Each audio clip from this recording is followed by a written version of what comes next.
हरि ओम ब्रह्मानंद परम सुखदं केवलं ज्ञानमूर्तिं द्वन्द्वातीतं गगनसदृशं तत्त्वमस्यादिलक्ष्यम् एकं नित्यं विमलमचलम् सर्वधी साक्षिभूतं भावातीतं त्रिगुणरहितं सद्गुरुं तं नमामि। नमो ब्रह्मादिभ्यो ब्रह्मविद्यासम्प्रदायकर्तृभ्यो वंश ऋषिभ्यो महाभ्यो नमो गुरुभ्यः। सर्वोपप्लवरहित विज्ञानघन प्रत्यगर्थो ब्रह्मैवाहमस्मि। अहं पदार्थरहितः सदाशिवसमारम्भां व्यासशङ्करमध्यमाम् अस्मदाचार्यपर्यन्ता वन्दे गुरुपरम्पराम्। हरिः ओम श्रीगुरुभ्यो नमः। हरिः ओम। ओम निर्भयानन्दाय विद्महे अचलपरिपूर्णाय धीमहि तन्नो परात्परः प्रचोदयात्। ओम साईश्वराय विद्महे सत्यदेवाय धीमहि तन्नः सर्वः प्रचोदयात्। ओम तत्पुरुषाय विद्महे महादेवाय धीमहि तन्नो रुद्रः प्रचोदयात्। ओम सद्गुरुरूपाय विद्महे ज्ञानबोधामृताय धीमहि तन्नो श्रीविद्यासागर प्रचोदयात्। हरिः ओम। श्रीगुरुभ्यो नमः। हरिः ओम। ఇప్పటి వరకు మనం సత్యత్వం మిథ్యాత్వం అనే లక్షణాలతోటి పరిశీలన చేశాం. అంటే ఏదైనా సరే నీకు కనపడింది, అనుభవమైంది, నిర్ణయమైంది అనే మూడు మాటలను లేదా మూడు స్థితులను మానవ జీవితంలో ఏమిటట? కనబడింది ముందు. ఫస్ట్ ఏంటండి? కనబడింది. తర్వాత ఏంటి? అనుభవమైంది. రెండోది ఏంటండి?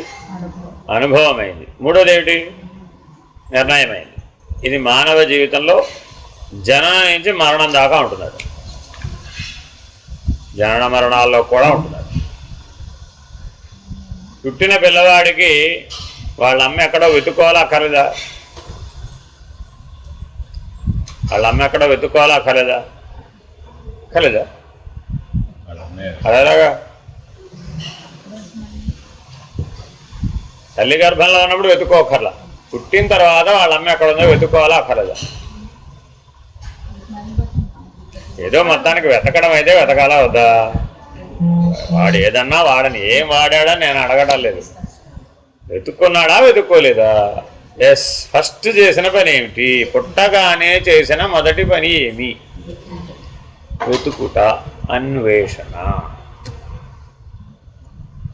మనం ఒప్పుకుంటాం దానికి. ఎప్పుడన్నా మీ అమ్మాయి వెతికేవాడయ్యా, నువ్వు మొదటి పని అది. ఎవరన్నా ఒప్పుకుంటారు దాన్ని?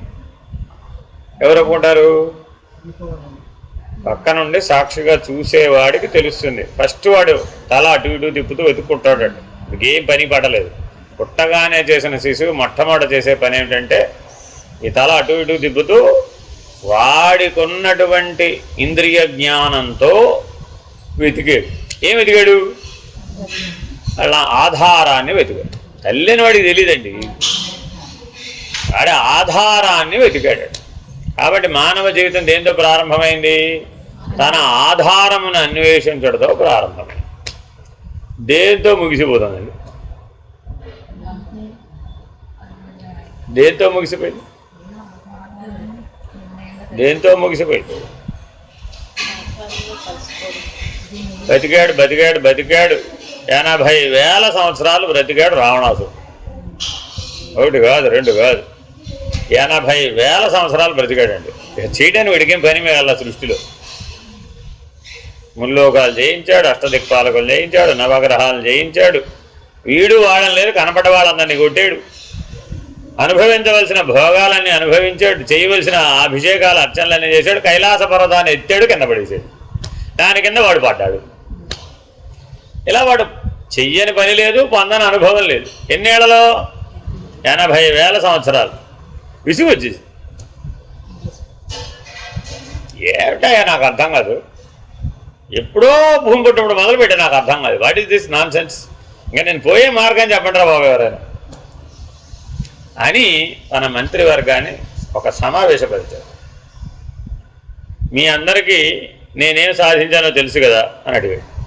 అబ్బో మాకు తెలియకపోవడం ఏంటి స్వామి అని ఆయన విజయాల పరంపర అంతా జాబితా అంతా చదివాడు. ఇప్పుడు అది చదవడానికి కాదు నేను మిమ్మల్ని పిలిచింది. నా వరాలన్నీ ఇదంతా నేను ఎలా సాధించాను?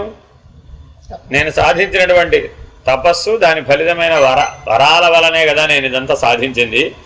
ఆ వరాలన్నీ మీకు తెలుసా తెలీదా అని. ఓ మాకు తెలియకేంటి స్వామి, బాగా తెలుసు అన్నారు. ఒకటే మేము ఇప్పటికి కొన్ని వేల సార్లు వల్లే వేసాం ఈ వరాలు జాబితాని, బాగా బట్టి పట్టేశాం, బాగా క్షుణ్ణంగా చేశాం. అయితే మీరు వాళ్ళందరూ ఇంటికి పోండి, బాగా ఆలోచించి దేనివల్ల నా మరణం సిద్ధిస్తుందో చెప్పండి అని అడిగాడు. మీరందరూ నాకు సలహా ఇవ్వడం కోసం కదా మిమ్మల్ని పెట్టుకున్నాను. నాకు సలహా కావాలి. నేను పుట్టిప్పటికి పరిపాలన చేసి భోగాన్ని అనుభవించి 80,000 సంవత్సరాలు అయిపోయింది. ఇక నేను పోవాలనుకుంటున్నాను. కానీ నేను పోవడం ఎలాగో నాకు తెలియటలేదే. I don't know how to die. మృత్యువాడిని వదిలేసింది. ఎందుకని? సకల దేవతలు ఆయన స్వాధీనం అయిపోయారు. ఇప్పుడు మరి మృత్యు వచ్చి ఎలా ఆయన మీద ప్రభావితం అవడానికి వీలు కాదు. మరి అలాగా నాకు అసలు తెలియడం లేదు. ఎంత అన్వేషించిన మార్గం, ఎవరితో వెళితే కదా పెట్టుకున్నా వాడు దాసోహం అంటున్నాడే కానీ ఎదిరించి పోరాడేవాడు లేదు. ఎలాగలా నేను పోయే మార్గం చెప్పి పుణ్యం కట్టుకోండి మహానుభావులారా. ఇట్లా అడగలేదులే, ఆయన లెవెల్లో అడిగాడు. అడిగితే అప్పుడు ఏం చెప్పినట్టు? సరే స్వామి మీరు ఆజ్ఞ ఇచ్చిన తర్వాత మాదే ఉంది, అలాగే బాగా పరిశీలించి చెప్తామని మర్నాడు వచ్చారు. ఏమిటి ఏమన్నా కనుక్కున్నారా అన్నారు. మీరు ఇంతవరకు యుద్ధం చేయని వాళ్ళు గెలవని వాళ్ళు ఇద్దరిని కనుక్కున్నామండి అన్నారు. ఏమిటి నేను యుద్ధం చేయని వాళ్ళు నేను గెలవని వాళ్ళు ఇంకా ఇద్దరు ఉన్నారా? నేను ఎవరు లేరనుకున్నాను. లేదు స్వామి మీ వరాల జాబితాలో ఇద్దరు కవర్ కాలేదు. నర వానర వీళ్ళిద్దరు కవర్ కాలేదండి. అది మేము కనిపెట్టాం. మీరు వరం అడిగేటప్పుడు వీళ్ళిద్దరిని పట్టించుకోలేదు. అదేమిటి యక్షుల చేత చంపబడకూడదు, నాగుల చేత చంపబడకూడదు అని ఎన్నెన్నో అడిగారు. ఈ సృష్టిలో ఉన్న సకల జంతుజాలములు జీవజాలములు అన్నింటి గురించి కూడా మీ జాబితాలో ఉంది. కానీ వీళ్ళిద్దరిని మీరు ఆనాడు పట్టించుకోలేదు. కాబట్టి మీరు వీళ్ళతో వెళ్ళి తగాదా పెట్టుకుంటే మీకు మృత్యు వచ్చే అవకాశం ఉంది. పోతారని చెప్తారేంటి? రావణాసుడి దగ్గరికి నువ్వు పోతావంటే వాడు ఉంటాడేమిటి? ఎంత జాగ్రత్తగా చెప్పారు. మీరు వీళ్ళతో కనుక వెళ్ళి తగాదా పెట్టుకుంటే మీరు మీ కోరిక తీరే అవకాశం, మీ కోరిక తీరే అవకాశం ఉంది సార్. సరే అయితే ఆ మార్గం ఏదో ఆలోచిద్దాం అన్నాడు. ఇంకా అప్పటి నుంచి ఏ పనిలో ఉన్నాడు? నరవానరులతో తగాదా తెచ్చుకోవాలి. ఇప్పుడు సరే వానరులతో తగాదా తెచ్చుకున్నామని వాళ్ళ దగ్గరికి వెళ్ళాడు. ఏమైంది? గర్వభంగం అయింది. అమ్మో ఒకటి కన్ఫర్మ్ అయింది. ముందు డైరెక్ట్గా రాముడి జోలికి వెళ్ళలేదండి, ముందు వానరుల జోలికి వెళ్ళాడు. వాడి వానరుల దగ్గర నేనేమిటే వానరుడు ఏమిటి అన్నాడు. తీరా వరగర్వంలో అది లేదు కదా. మరి ఏమైపోయింది? వాలి చేతిలో ఓడిపోయాడు. వెంటనే అతనికి కన్ఫర్మేషన్ వచ్చింది. ఖాయం, నా కోరిక తీరడం ఖాయం. 50% తెలిసిపోయింది. ఇంకా ఇంకోటేదో రెండో పార్ట్ బీతో కూడా తగాదా పెట్టుకున్నానంటే నా కోరిక గ్యారంటీగా తీరిపోయింది. ఇక పోవచ్చునే. ఎందుకని? పూర్వజన్మ జ్ఞానం కలిగిందట. అతనికి ఆ కోరిక ఎందుకు కలిగిందయ్యా అంటే నేను ఇంత గొడవ ఎందుకు పడుతున్నాను అని సమీక్షించాడు. ఆలోచిస్తే ఒరే నేను జై విజయులు కదా, పూర్వంలో నేను జై విజయులు కదా, అప్పుడు ఓహో ఇలా పొరపాటు చేశానా, అప్పుడు ఇలా అయిందా అని ఆ పూర్వజన్మ జ్ఞానం కలిగిందట. ఎన్నేళ్ళకి? 80,000 సంవత్సరాలకి. అంటే ఇప్పుడు మనకు ఎన్నేళ్ళు బతికాము, సపోజ్ ఒక జన్మలో 80 ఏళ్ళు బతికాం అనుకోండి. ఎన్నిసార్లు పుట్టిపోవాలి మనకు తెలియాలంటే ఇప్పుడు ఓ 1000 సార్లు పుట్టిపోతే 80,000 సంవత్సరాలు అయితే మనకు కూడా పూర్వజన్మ జ్ఞానం కలగొచ్చు. సరే, అలా కన్ఫర్మేషన్ అయిన తర్వాత రాముడితో తగాదా పెట్టుకోవడం ఎట్లాగా? అసలు నరులతో తగాదా పెట్టుకోవాలి మళ్ళీ, అది కూడా సరే. మనకి సామాన్య మానవులతో తగాదా పెట్టుకుంటే అవుతుందంటావా? రావణాసుడి పేరు చెప్పి ఎవరైనా అయోధ్యలో భట్టుడిని రమ్మని యుద్ధం చేయమంటే చేస్తానంటావా? ఏడుగా. అసలు ఈ నరులు ఎక్కడ ఉంటారు ఏమిటి ఎంక్వైరీ చేశారు. సరే, అందరూ ఏమో మామూలు రాజుల పేర్లు అన్నీ చెప్పారు. వాళ్ళు ఎవరు? అసలు నా పేరు చెప్తేనే వాడికి మృత్యు వస్తుంది, వాడికి లాభం లేదు. వీళ్ళెవరు? మన పేరు చెప్పినా తడుచుకొని వాడు ఎవడున్నాడో వెతకమన్నాడు. అలా ఎవరో ఎక్కడ అని తెలుస్తుంది అంటారు. అదంతా మాకు తెలియదు, కానీ మనకి దగ్గరలో దండకారణ్యంలో ఎవరో తిరుగుతున్నారట స్వామి. మన మధ్య వార్త తెలిసింది, మన రాక్షస సహోదరులు చెప్పారు, మానవులు ఎవరో దండకారణ్యంలో సంచరిస్తున్నారు. పూర్వం ఎవరో దండకారణ్యంలో మానవులు ఎవరో సంచరించేవాళ్ళు కాదు, వాళ్ళు ఇప్పుడు తిరుగుతున్నారట, ఎవరో ధనుర్బాణాలు ధరించి ఉన్నారట. ఒకసారి వాళ్ళ వెళ్ళి చూసేద్దామా అయితే అన్నట్టు. మీరు వెళ్ళి చూసిరండి అని మారీచ సుబాహుల్ని పంపించారు. సో అది దేర్ ది స్టార్ట్స్. ఆ మారీచ సుబాహులు దండకారణ్యంలో విశ్వామిత్రుడు యాగం చేస్తూ ఉంటే అక్కడికి వెళ్ళారన్నమాట. వెళితే తీరా అక్కడ రామలక్ష్మణులు ఉన్నారు, ఆయన యాగం చేస్తున్నాడు. ఆయన అక్కడ మొట్టమొదట రావణాసురుడికి ఉప్పు అందిందన్నమాట. ఓహో, ఇలా అయితే మన కోరిక తీరుతుంది అని. అక్కడ రాముడు కొట్టాడు దెబ్బ. చూడండి ఎంత జాగ్రత్తగా కొట్టాడు. సుబాహునేమో వేసేసాడు. మారీచుడిని అక్కడ కొడితే వెళ్ళి లంకలో పడ్డాడు సరాసరి. అంటే ఇప్పుడు ఏం చేసినట్టు?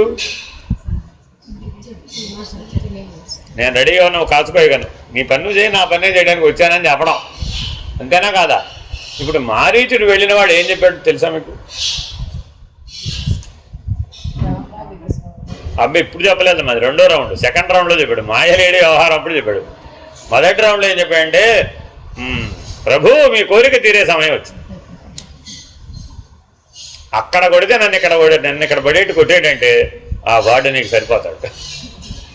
నీకు సరిజోది అయిన మానవుని కనుగొంటి, నీ కోరిక తీరే సమయం ఆసన్నమైంది అన్నాడు. ఆహా, ఎన్నాటికి శుభవార్త చెప్పావు మరీచా, ఇక చూసుకుందాం పదా అన్నట్టు. అంతే కదా మరి. ఆయనకి యుద్ధోత్సాహం అలా ఉందట.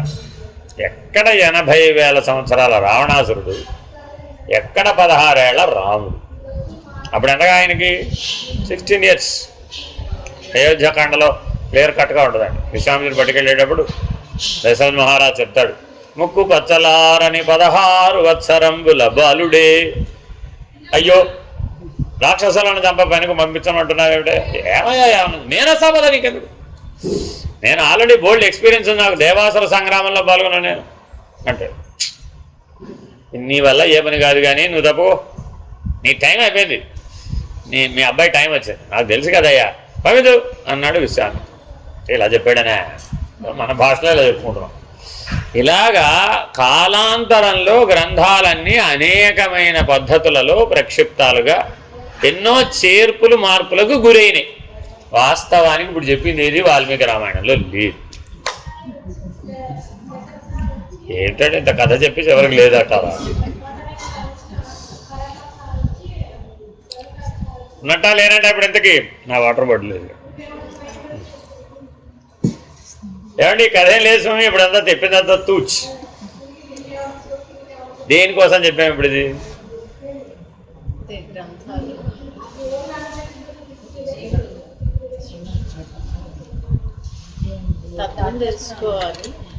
మన ప్రతినిధి రావణాసురుడు. అందరికీ ప్రతినిధి ఎవరండి? ఆత్మస్వరూపానికి ప్రతినిధి ఎవరు?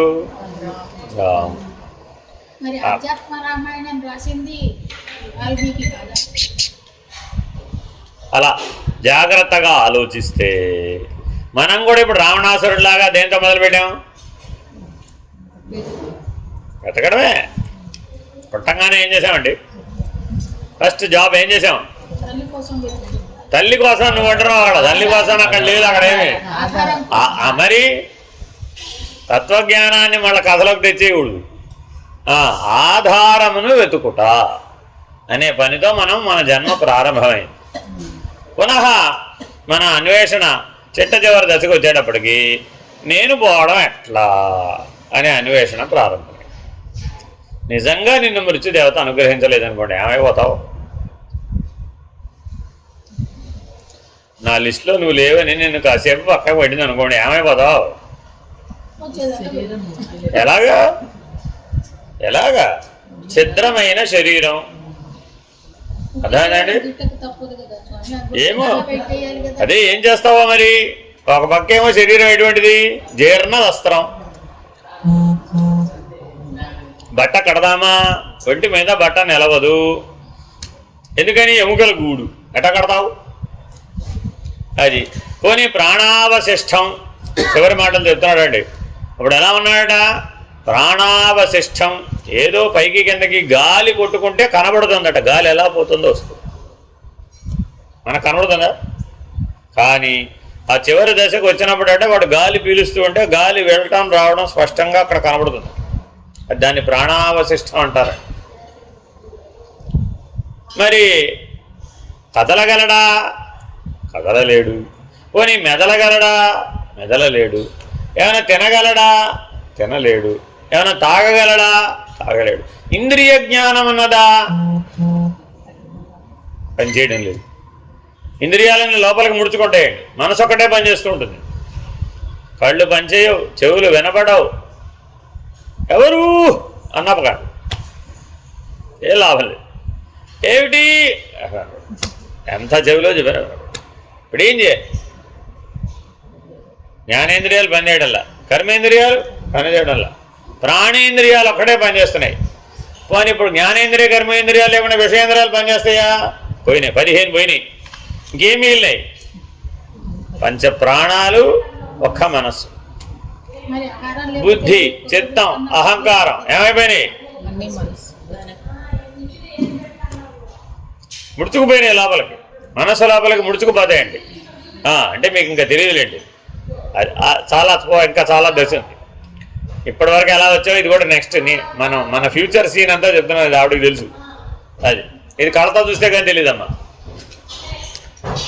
లేకపోతే ఎవరు నమ్మరండి. ఇలా ఉంటారు మీరు, ఇలా అవుతారని పొరపాటున కూడా నమ్మరు. ఇదే ఆఖరి దశ. ఇలా చూస్తాం. ఇలా చూసిన వాళ్ళకే తెలుస్తుంది ఇది సత్యమని. చూడని వాళ్ళు ఎప్పటికీ నమ్మలేరు. కాబట్టి మృత్యు వచ్చే ముందు మనిషి ఎలా ఉంటాడు? ఆయన కళ్ళల్లో ఒత్తులు వేసుకొని మృత్యుదేవత ఎప్పుడు వస్తుందా అని చూస్తున్నాడు. అందుకని కళ్ళు మాత్రం ప్రకాశవంతంగా ఉంటాయండి, ఇంకేమీ ఉండవు. మృత్యువడిలోకి వెళ్లే ముందు ఆయన కళ్ళు ప్రకాశవంతంగా వెలుగుతూ ఉంటాయట. వెతుకుతున్నాడు ఆ ప్రకాశంలో. ఏది ఏది ఏది ఎవరన్నా వెళ్ళా చేదరించుకుంటున్నాడు. ఉంటే ఒకవేళ అలా వచ్చిందండి, మధ్యలో వస్తే ఎవరన్నా వచ్చారండి, నేను వెతుకుదా నేను కాదు, పోదు ఇంకా ఎవరన్నా వెళ్తారాగా? ఒకసారి చేదరించుకుంటూ వెళ్తాం ఎవడిగా వెళ్ళాల. అందుకని ఒకప్పుడు ఇలాంటి వాళ్ళకి ఏం వ్యవస్థ లేదండి మన దగ్గర. ఇప్పుడు ఏం చేసాం?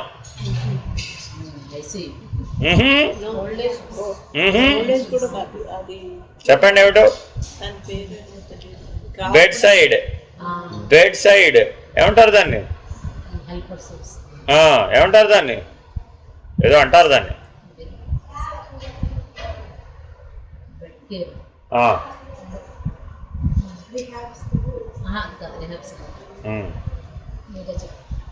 సరే పోనీ వ్యక్తిగత సహాయకులు అనుకో, కాసేపు గౌరవప్రదంగా పెడతాం. ఏం వాళ్ళే టేక్ కేర్ చేస్తారండి. ఇంకే మీరు చేయలేరు. ఫ్యామిలీ అందరూ దూరం అయిపోతారండి. కుటుంబం అందరూ దూరం అయిపోతారు. ఎంతమంది ఉన్నా దూరం అయిపోతారు. అంటే ఇదంతా నేను ఎక్కడ చూశానంటే, ఒక కోటీశ్వరుడు, ఆయనకు ఒక 100,000 కోట్లు ఉన్నాయండి. పిల్లల 4వ తరం కూడా అయిపోయింది. 5వ తరం కూడా వచ్చింది. దాదాపు ఆయనకి 104 ఏళ్ళు.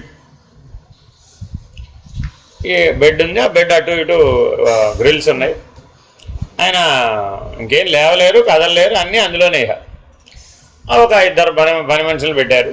ఆ ఇద్దరు పని మనుషులే సర్వస్వం, అంతే. ఒకసారి వెళ్ళి చూసొద్దామంటే వెళ్ళి చూసి వచ్చాం. ఎవరో వాళ్ళ ఏమంటారు, వాళ్ళ మనవాడు నాకు కలిసి పనిచేసాం అన్నాడు. మేము అంటే ఒకసారి మా తాతగారిని చూసేద్దాం పదంటే వెళ్తే తీరా చూస్తే ఇక్కడ విషయం ఇది. మరి ఇప్పుడు ఏమిటండి అన్నా, ఏమిటి లేదు మీరు పలకరించండి అన్న. ఏమిటి పలకరించేది, మనం పలకరించేది ఏమి లేదు, వీళ్ళతో మాట్లాడి వెళ్ళిపోవడమే అన్నాడు. అదేమిటి వీళ్ళతో ఇంత దూరం వచ్చింది వీళ్ళతో మాట్లాడడానికి అంటే, ఆయన ఎలా ఉన్నాడు చూద్దామని వచ్చాం, మనకెక్కడ, మనకి ఇంకా 60-70, ఆయనకు 104. అర్థమైందండి. అప్పుడు కానీ ఓహో ఇదా సంగతి అని తెలియలేదు. అర్థమైందండి. సో ఈ కథ ఇంకా చాలా పెద్దగా. సో ఓవరాల్గా జీవుడి కథ ఎంత, రావణాసురుడిదంతా. జీవుడి కథ ఎంత అండి, రావణాసురుడిదంతా. కాబట్టి ఎప్పటికైనా మన అన్వేషణ దేంతో ముగిసిపోతుందట, మృత్యుదేవతను కనుగొనడంతో ముగిసిపోతుంది. సో పుడుతూ అన్వేషణతో పుట్టాం, ముగింపు కూడా దేంతో ముగించాం, అన్వేషణతోనే ముగించాం. మనం కూడా ఏదో అన్వేషిస్తున్నట్టే కనబడుతుంది. ఏమిటండి, మనం కూడా ఏదో అన్వేషిస్తున్నాం. ఏమిటండి, ఏమిటది, ఏదో మొత్తానికి మనం అన్వేషణ చేస్తున్నామా లేదా? ఏమిటి అన్వేషణ, ఏమిటి అన్వేషణ, ఏమిటి అన్వేషణ? మోక్షం. మనకేం కావాలండి, మోక్షం. అన్వేషణ దేనికోసం, మోక్షం కోసం, అంతే. కాబట్టి మానవ జీవితంలో అన్వేషణ అనేది సహజ జ్ఞానమా, భాగమేనా కాదా? సహజ జ్ఞానం భాగమే. అంటే ఏదో పుస్తకాలు చదివి నేను అన్వేషించానండి, ఎవరినో చూసి అన్వేషించానండి, నేనేదో వెళ్ళి అన్వేషించానండి, చూసి అన్వేషించానండి, వాడేదో చేసాడు కాబట్టి నేను, ఇవన్నీ ఒట్టి మాట. అన్వేషణ నీ ప్రాథమిక ధర్మం. నీలో సహజంగా దీన్ని పొందాలి అనే కోరికతోనే పుట్టావు, దీన్ని అన్వేషించాలి అనే కోరికతోనే అన్వేషణ ప్రారంభించావు. ఏదైనా ఒక అన్వేషణ చేసేటప్పుడు అవసరమైనవి పట్టుకెళ్ళాలంటావా, అనవసరమైన పట్టుకెళ్ళాలంటావా? అదేమిటి, అన్నీ పట్టుకెళ్ళొద్దా? అన్నీ పట్టుకెళ్ళాలా వద్దా? అవసరం లేదా? అమృతత్వాన్ని అన్వేషిస్తున్నామండి. మోక్షం అంటే ఏమిటి, అమృతత్వమే కదా. అమృతత్వాన్ని అన్వేషించేటప్పుడు విషాన్ని కూడా పట్టుకెళ్ళాలా వద్దా?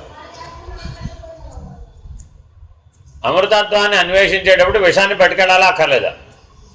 మరి అమృతాన్ని పొందాలి అంటే విషంతో మొదలైంది కదా. ఆవిడ చెప్పేది క్షీరసాగర మథనంలో మొదట కాలకోట విషం వచ్చింది, చిట్ట చివరికి అమృత భాండం వచ్చింది కదా. విషయాన్ని ముందు తెలుసుకుంటేనే కదా తర్వాత అమృతత్వాన్ని నిర్వహించగలిగారు అని ఆవిడ అభిప్రాయం. కానీ నా ప్రశ్న ఏమిటంటే, నువ్వు మోక్షాన్ని పొందాలనుకుంటున్నావు కదా, మోక్షానికి విరోధమైన దాన్ని పట్టుకెళ్ళి ఎలా పొందుతావు అని అడుగుతాను. తెలియడం వేరు, నీతో పట్టుకెళ్ళడం వేరు. తెలియడం తెలుసుకోవచ్చు, దాంతో ఉంది, ఇది విషం అని అది అమృతం అని తెలుసుకోవచ్చు. కానీ నీ దగ్గర లేవుగా అవి, విషము లేదు అమృతము లేదు అని. ఇప్పుడు అర్జెంటుగా నువ్వు విషం కోసం అన్వేషిస్తావా? ఆ అన్వేషణ చేయడంలే. చూడండి, మీ జ్ఞానంలో విషము అమృతము రెండు ఉన్నప్పటికీ మీరు విషం కోసం ఎక్కడన్నా వెతికారా? ఒకవేళ విషం లభించింది అనుకోండి, ఈ విషాన్ని అమృతాన్ని పట్టుకోవడానికి నిర్ణయించడానికి పట్టుకెళ్తావా పట్టుకెళ్ళవా?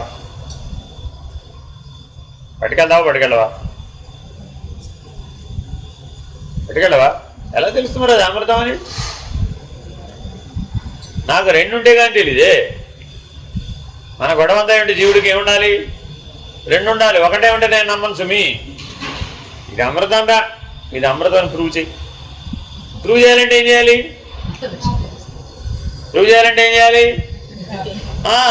దానికి ఆపోజిట్ విషమేనండి. ముందు విషం తాగి చచ్చిపోయిన తర్వాత అమృతం పోస్తే వాడు బతికితే అప్పుడు అమృతానికి హాయ్. ఈ మోడల్ ఎవరిది ఇప్పుడు? జీవుడు. మన మోడల్ ఇదే. అదేనండి. దీనికి ఒక కథ ఉందండి, కచ్చదేవయాని కథ. కచ్చదేవయాని శుక్రాచార్యుడి పుత్రిక దేవయాని, కచుడేమో దేవతలు, బృహస్పతి. కథలన్నీ తెలిసిన బాబు, కానీ తత్వం తెలియదు. ఈ కచదేవయాని ఎందుకయ్యా కచుడిని పంపించారంటే శుక్రాచార్య దగ్గర మృత సంజీవని విద్య ఉంది. ఏముందని ఆయన దగ్గర? మృత సంజీవని విద్య. దాంతో ఏం చేయొచ్చు? ఎవరైనా బతికించేయచ్చు. మాటి మాటికి దేవతలు అంటాం, ఆ రాక్షసులు లేచేయటం. ఈయనేమో మృత సంజీవని విద్యతో వాళ్ళందరినీ బతికించేయడం. ఇదే పెద్ద బిగ్ ట్రబుల్ అయిపోయింది. మరి ఏం చేయాలి ఇప్పుడు? లేదంటే శుక్రాచార్యం వేసేస్తే ఓ పని అయిపోతుంది. కానీ బ్రహ్మహత్యాపాతకం వస్తుంది. ఎందుకు మనకి అంత తగాదా? ఆలోచించారు అది కూడా. అబ్బాయి ఇది సరైన విధానం కాదు, తగిన మనిషిని పంపించి మనం ఆ విద్య నేర్చుకున్నట్టయితే ఆ ప్రాబ్లం మనకు కూడా లేదు కదా అని పంపించారు. సరే, ఈ కథలో సారాంశం ఏంటి తగ్గి అంటే ఇలాంటి విద్య ఒకటి ఉంది, ఆ విద్యను నేర్చుకున్నట్టయితే ఒకవేళ చనిపోయినప్పటికీ అది బ్రతికించడానికి వీలవుతుంది. అందులో శుక్రాచార్యుడు పోతాడు, మళ్ళీ శుక్రాచార్యుని బతికిస్తారు. కచుడు పోతాడు, కచుడిని బతికిస్తాడు. ఇట్లా రకరకాల కథ అంతా నడుస్తుంది. మళ్ళీ ఈ కచుడు వెళ్ళిపోతాడు, ఆ తర్వాత ఆ దేవయాన్ని పట్టుకుపోతాడు. సరే, ఇట్లా ఓవరాల్గా కథ అంతా నాటకం రక్తి కడుతుంది. ఈ కథ మనకి తత్వజ్ఞానానికి ఎలా ఉపయోగపడుతుందట అంటే, మనం ఆత్మజ్ఞానం అనే మృత సంజీవిని కనుక పొందినట్లయితే, ఈ ఆత్మజ్ఞానం ఎవరి దగ్గర ఉంది? ఇప్పుడు ఎవరో ఆచార్యుడి దగ్గర ఉంది. శుక్రాచార్యుడో బృహస్పతో మరొకటో ఎవరో ఒకరు ఆచార్యుడి దగ్గర ఉంది. ఆచార్యుడి దగ్గరికి వెళ్ళి శుశ్రూష చేసి, ఆ కచుడు ఎలా శుశ్రూష చేసి మృత సంజీవిని విద్యను సంపాదించాడు, అలా నువ్వు కూడా ఆత్మజ్ఞానాన్ని సంపాదించాలి. అర్థమైందండి? అలాగే మనం కనుక అమృతత్వాన్ని నిర్ణయించాలి అంటే అమృత జ్ఞానం మనకు ఉండాలి. అమృతం ఇదని నిర్ణయించేటటువంటి జ్ఞానం ఉండాలే కానీ విషాన్ని పట్టుకెళ్ళి విషం తాగించి ఒకసారి చచ్చిపోయిన తర్వాత మళ్ళీ నిన్ను బతికిస్తానంటే ఈ మోడలు సరైనది కాదు. కానీ అలాంటి మోడల్సే చాలా బాగా అర్థమవుతాయి. అవునా కదా? లేకపోతే ఏమిటండి, ఎలా చెప్తావు? అనుభవంలో లేని ఎలా ఒప్పుకుంటాం? ఊరికే మాట వరుసగా చెప్తే అమృత స్వరూపం అంటే సరిపోతుంది ఏమిటి? మరి ఇప్పుడు విషయాన్ని పట్టుకెళ్ళక్కర్లేదా? అక్కర్లేదా? జ్ఞానం ఉంటే. జ్ఞానం లేకపోతే అది ల్యాబొరేటరీకి తేవాల్సిందే, మా ల్యాబ్లో ఎక్స్పెరిమెంట్ చేయాల్సిందే. మా డేటా ప్రకారం, మా నాలెడ్జ్ ప్రకారం ఇది అమృతం అని తేలితే అప్పుడు నువ్వు వేసుకో, లేకపోతే వేసుకో. అంతే. ఇదే సాంప్రదాయం. ఇది కూడా సాంప్రదాయం, పదార్థ విజ్ఞాన సాంప్రదాయం. తప్పేం కాదు ఇది. అర్థమేనండి? తల్లి పిల్లవాడికి పెట్టే ముందు ఏం చేస్తుంది? ఎందుకండి? ఎందుకనండి? ఎంత అన్యాయం అండి! రామ రామ రామ రామ, ఎంత అన్యాయం అండి ఇది. ఆ పిల్లవాడు ప్రయోగం ఎవరి మీద చేస్తున్నాడు? నీ మీద నువ్వు ప్రయోగం చేసుకుని నువ్వు బాగానే ఉన్నావని కన్ఫర్మేషన్ ఇస్తే అప్పుడు తిట్టాలి. పిల్లవాడి జ్ఞానం లేకపోవడం, ఎంత తెలివైన వాడు. అవునా కాదా? చూడండి మీరు, ఎక్కడ ఇది ఎవరు నేర్చుకోకలేదండి. నీ స్వయంగా నీకు తెలుసు ఏది అమృతమో ఏది విషమో, నీ స్వీయ జ్ఞానంలో నీకు తెలుసు. పిల్లవాడికి మంది వేయాలండి. ఇప్పుడు తల్లి ఏం చేయాలి? ముందు ఆవిడ వేసుకోవాలా? మందు వాడు వేసుకోడండి. చూసుకోండి మీరు కావాల్సి వస్తే. అన్నం వీడు తింటూ పెడితే తింటాడు. మందు దగ్గరకు వచ్చేటప్పటికి ఈవిడేం చేస్తుంది? డైరెక్ట్గా వాడికి పోసేదాం ట్రై చేస్తుంది. పొరపాటు కూడా మొహం తిప్పేస్తారు. అంతే. ఏం చేయాలి అప్పుడు మరి? అంటే మోసం చేయటం కాదు. అందుకని ఏం చేస్తారు? అన్యాయం. మోసం చేయడమే మోసం. చిన్నప్పటి నుంచి వాడిని మోసం చేసి పెంచి వాడిని మోసం నేర్చుకోవద్దంటే ఎలాగండి? ఎవరు నేర్పారమ్మా? నువ్వే. తల్లే బాధ్యురాలు దానికి. మందు తీయగా ఉండే మందు రాయండి స్వామి. చేతిగా ఉన్న మందు మా వాడు వేసుకోవట్లేదు. 8 ఏళ్ళు దాటే వరకు ఇదే గొడవ. 8 తర్వాత ఏమన్నా వాడికి కాస్త పెద్దవాడే మింగితే మింగాల్సిందేమో కానీ 8 లోపల కుదరనే కుదరదు. 8 ఏళ్ల పాటు వాడిని మోసం చేసేవారన్నమాట. అయితే అవసరమైనప్పుడల్లా మోసం చేస్తాను. వెంటనే మోసం అండి బాబు. రామ రామ. మీరేమో మాతృదేవో భవ అంటారు, అమలగన్నయ్య అమ్మంటారు, ఏమిటో చెప్తారు. నాకు మాత్రం అట్లా కనబడలేదు.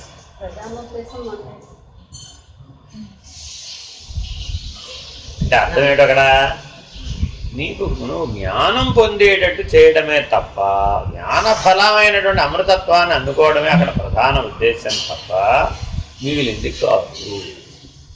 అంటే గ్రంథంలో ఒక 1000 శ్లోకాలో 1,00,000 శ్లోకాలు చెప్పామంటే దాని అర్థం ఏమిటి?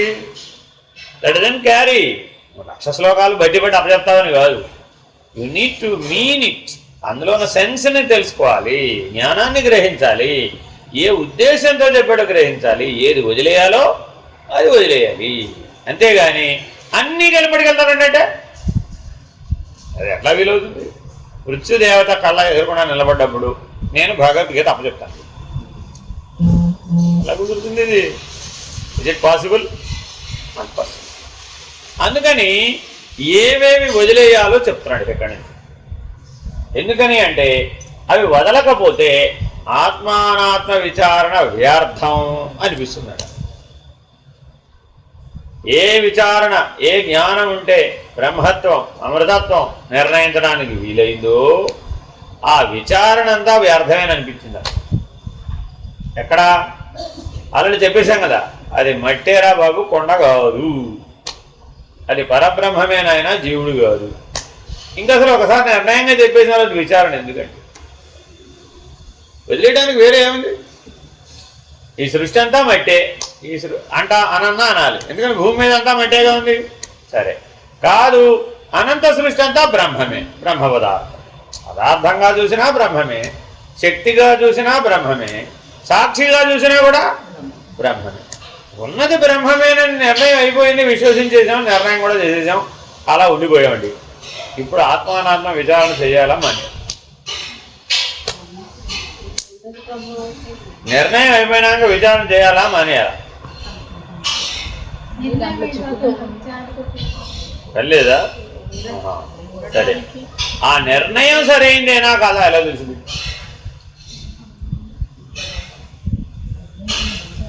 ఆ నిర్ణయం సరైనదేనా కాదా ఎలా తెలుసు? మళ్ళా మొదలుకు వచ్చేస్తుంది, మళ్ళీ ఒకటో క్లాస్కి వచ్చేస్తుంది. అట్టా చెప్పడాలి. అందుకే దేహాత్మత నిషేధం.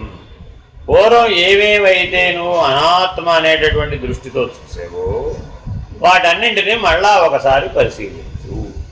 అదేనండి, ఒక 4 శ్లోకాలలో ఎలా పరిశీలించాలో చెప్తున్నాడు. ఆ నిర్ణయం సరైనదే అని తేలిపోతుంది అటు ఇటు. ఎలాగా? సర్వత్వేన యథారజ్జు రజతత్వేన శుక్తికా వినిర్ణీత విమూఢేన దేహత్వేన తథాత్మత.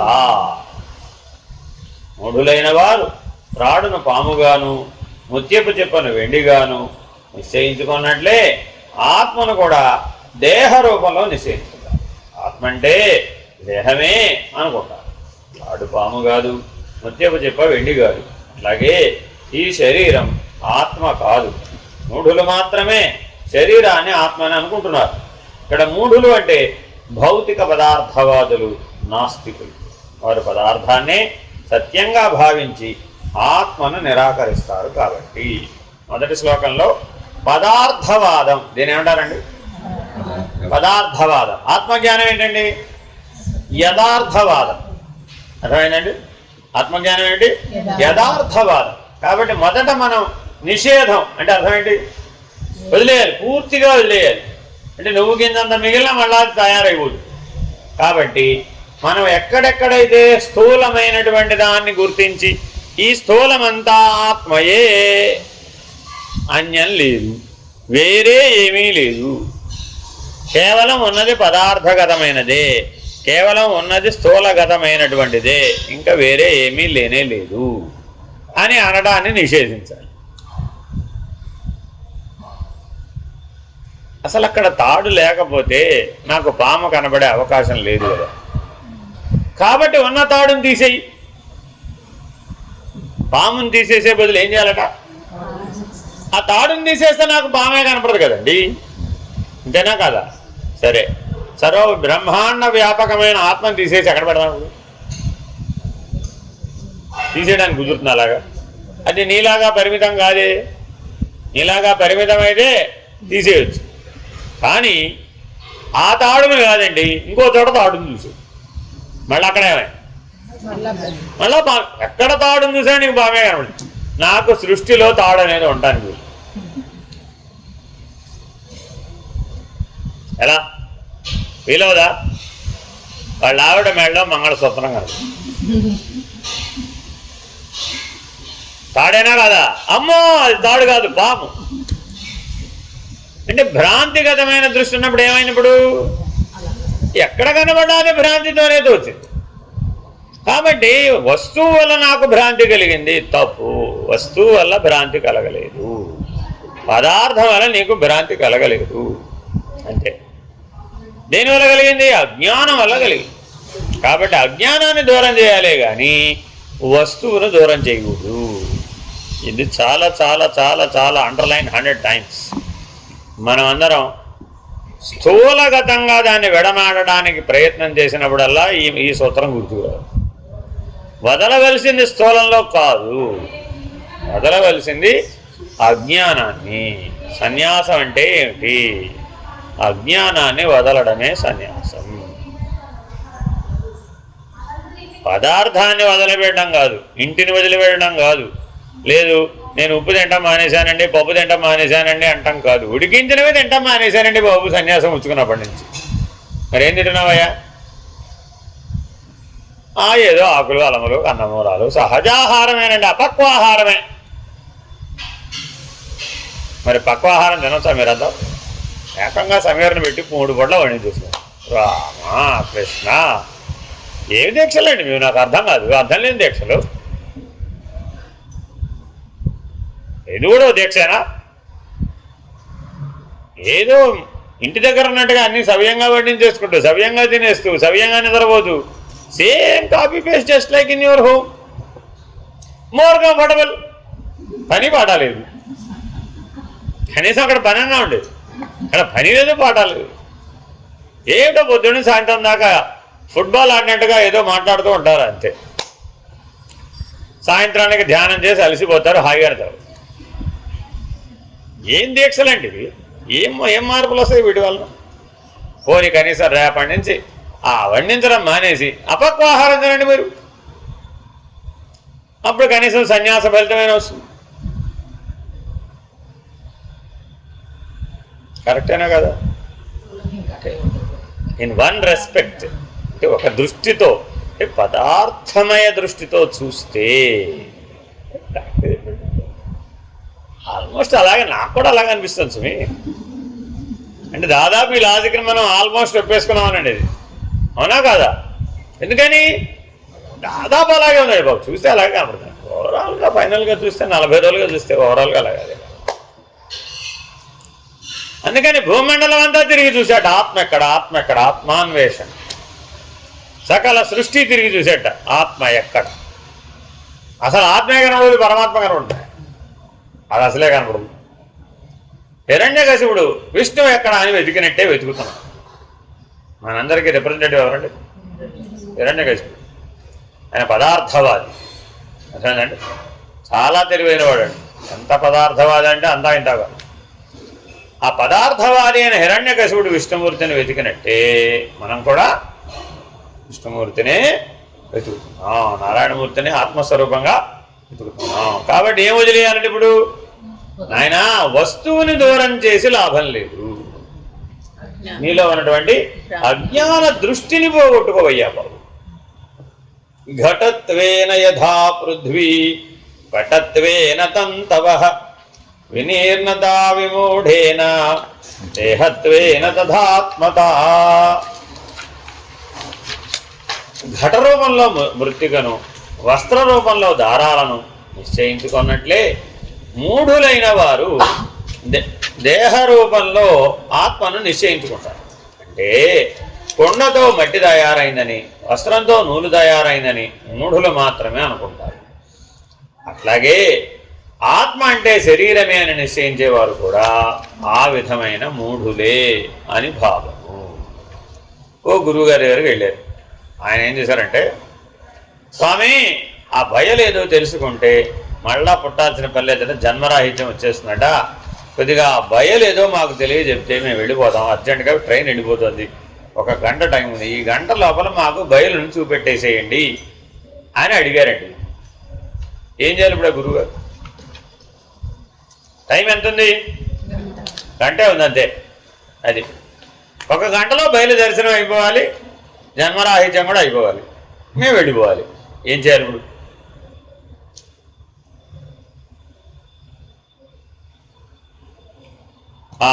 ఆయన 2 ఉపమానాలు వాడుకున్నట్ట. ఆయన ఆ కొండ పట్టరా, పట్టుకొచ్చాడు.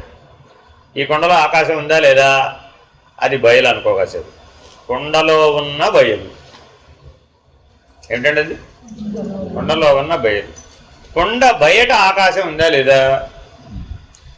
బయట ఉన్న బయలు అది ఇహ బయలు, ఇది పరబయలు. చూడండి ఎంత తెలివిగా చెప్పాడు. కొండలో ఉన్న బయలు ఏమిటి? ఇహ బయలు. బయట ఉన్నదేమిటి? పరబయలు. అర్థమైందా? కొండ పగలేయి అన్నాడు. పగలేశాడు. ఏది ఎందులో కలిసిపోయింది అన్నాడు.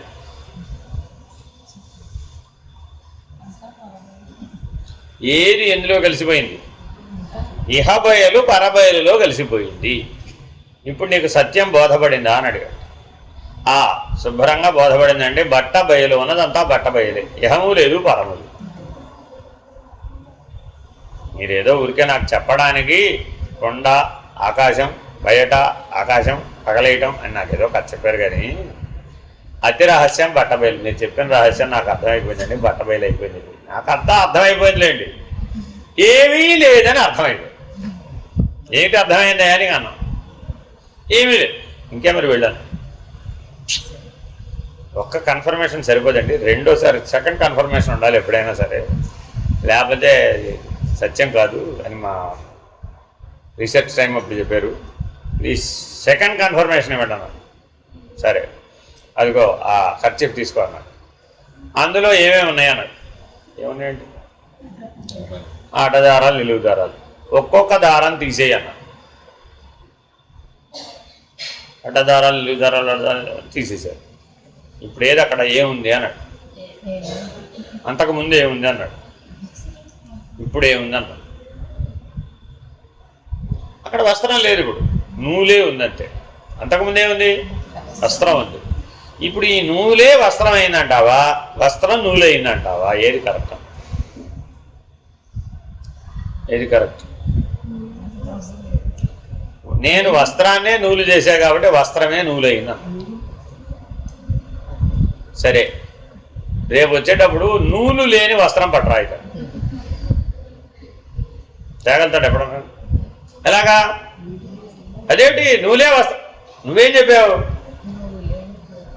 నేను వస్త్రంలోంచి నూలు తీసా కాబట్టి వస్త్రమే నూలయ్యింది అని చేతను నమ్మినవాడు చెప్పాడు. రెండో నిషేధం చెప్తున్నాడు. ఎందుకని నీకు పదార్థం సత్యం అని అనిపిస్తుందట అంటే, పదార్థంతో పాటు కర్మ కూడా ఉందట, దానికి చేత క్రియ కూడా ఉంది. అర్థమైందండి? కర్త కర్మ క్రియ ఈ పదార్థంతో లింక్ అయ్యి ఉన్నాయి అన్నమాట ఇవి రెండు. ఇప్పుడు ఏమంటున్నాడు ఈయన? నూలు వలన వస్త్రం తయారైందనే స్మరణ కలగవలసింది పోయి ఏం చెప్పాడు? వస్త్రమే నూలయ్యింది. ఏం చేసావయ్యా ఇంతకంటే? వస్త్రాన్ని నూలుగా మార్చానండి అన్నాడు. వస్త్రాన్ని నూలుగా మార్చడం ఏమిటి? నూలే వస్త్రం అయింది. లేదండి బాబు, ఇప్పుడు మీ కళ్ళ ముందే కదా అడ్డదారాలు నానా కష్టాలు పడి అది తెగిపోకుండా తీయమన్నారు. అసలే మీరు అడ్డదారం నిలువుదారం తెగిపోకుండా తీసేటువంటి తల ప్రాణం తోకొచ్చింది. వస్త్రాన్ని నూలుగా తయారు చేసిస్తే ఏమిటి స్వామి నేను చేయలేదంటారు. ఏమిట? నువ్వేం చేయలేదురా బాబు, నూలే వస్త్రమైంది, మరలా వస్త్రాన్ని నూలు రూపంలో చూపిస్తున్నావు తప్ప నువ్వేమీ చేయలేదు. చాలా చేశాను. ఈ 100 ఏళ్ల జీవితంలో ఎంత చేశానో తెలుసా నేను? మన 100 ఏళ్ల జీవితంలో ఏం చేస్తున్నావుట? వస్త్రాన్ని నూలు చేస్తున్నావు అంతే. ఆల్రెడీ అంతకుముందు అది ఎలా ఉంది? నూలే వస్త్రం అయింది. 5 5 25 అండి. నిలువులు అడ్డాలు ఉన్నాయా లేవా? అదే వస్త్రం. అందుకే నిలువులు అడ్డాలు వేసింది అక్కడ. ఏం చేయమన్నావు నేను ఇప్పుడు? పంచకం వేరే, కదంబం వేరే, స్తబకం వేరే, వ్యవహారం వేరే, లయం వేరే, పీకి పాకం పెట్టేశామంటే 5 5 25 ముక్కలు అయిపోయి. ఏమన్నావు? ఎంత కష్టపడ్డాను తెలుసా 5 5 25 ముక్కలు చేయడానికి. అంతకుముందు ఏమిటది? అంతకుముందు అది కాదా? ఇప్పుడు నువ్వు కొత్తగా చేశానంటాడు, మరి నేనే చేశానంటాడు పైగా. కాబట్టి కర్త కర్మ క్రియ అసత్యం, నిషేధం, దాన్ని వదిలేవయ్యా బాబు. పదార్థగతంతో పాటు నీకేమైంది, భావన కూడా దాంట్లో చేరిపోయింది. ఘట రూపంలో మృత్తిక, అంతే. మృత్తిక అని ఎక్కడన్నా వినపడగానే ఘటం అంటాడు, అంతే. అర్థమైందండి. ఎక్కడైనా సరే మట్టి యొక్క ప్రసంగం వస్తే వెంటనే వాడి ప్రతిపాదన ఏమిటి, ఘటం, అంతే. ఇంక వేరేదేమి లేదు, అంతే. అదేమిటయ్యా, మట్టిలోంచి బంగారం రాదేమిటి? మట్టి అంటే కొండానండి, నేను ఎన్నిసార్లు కన్ఫర్మ్ చేసుకున్నాను, అంతే. వస్త్రం అంటే నూలే, అంతే. ఇంక వేరేది లేదా. అదేమిటయ్యా, అదేంతోనే వస్త్రం ఉండదా, పట్టుదారాలతో ఉండదా, నూలుతోనే ఉండదా? అలా ఒప్పుకోను, మళ్ళా అదంతా నేను ఒప్పుకోనండు. నేను ఆల్రెడీ ఇలా అన్వేషించాను, పరిశోధించాను, పరిశీలించాను, ఎంత కష్టమో పడ్డాను, అనుభవించాను, పరిశీలించి నిర్ణయించాను కూడా. అర్థమైందండి. ఇంత కష్టపడి నిర్ణయించిన దాన్ని మీరు కాదండి అలాగే. నా పిహెచ్డి థీసిస్ని, నా ఫిలాసఫీని మీరు కాదంటే నేను ఒప్పుకుంటానండి. No, you are wrong. అర్థమైందండి. కాబట్టి చాలా జాగ్రత్తగా ఏవేవి ఎక్కడ వదిలేయాలో అక్కడే వదిలేయాలి, అంతేగాని లేకపోతే అది వీలు కాదు. సరే. కనకం కుండత్వేన తరంగత్వేన వై జలం వినీర్ణతా విమూఢేన దేహత్వేన తథాత్మత. ఒకే మొకటం నడుస్తుందండి. ఏమిటది? వినీర్ణతా విమూఢేన దేహత్వేన తథాత్మత. ఎప్పటికప్పుడు ఈ జీవుడికి ఏమనిపిస్తుందట, వాడు పరిశోధన చేసి కనిపెట్టింది ఏదైనా సరే అది నేనే అని. కొండ మొట్టమొదటి ఉదాహరణ చెప్పాడు, తాడు పాము. వీడికి ఏమనిపించింది, పామేనండి బాబోయ్. కొండ మట్టి, ఏమనిపించింది, కొండే. మట్టిని గుర్తించండి. మట్టి అన్నప్పుడు అలా కొండ అంటాడు, లేకపోతే మీరు మట్టి ఒకటంటే ఒప్పుకోనండి, మట్టితో పాటు కొండ కూడా అనాలి. అదేనండి. మళ్ళా ఇంకో ఉపమానం చెప్తున్నాడు. ఏంటది? మూఢులు కొండలముల రూపంలో బంగారాన్ని, బంగారం అంటే కొండలు అని నిశ్చయించుకుంటారు. అలల రూపంలో జలాన్ని, జలం అంటే అలలు అని నిశ్చయించుకుంటారు. అట్లాగే దేహ రూపంలో ఆత్మని నిశ్చయించుకుంటారు.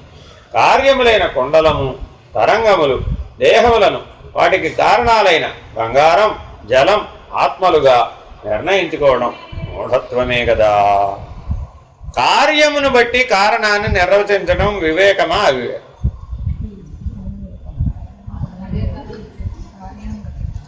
ఇప్పుడు మరి దేన్ని బట్టి ఏది నిర్ణయించాలి? కార్యకారణ వివేకం అంటే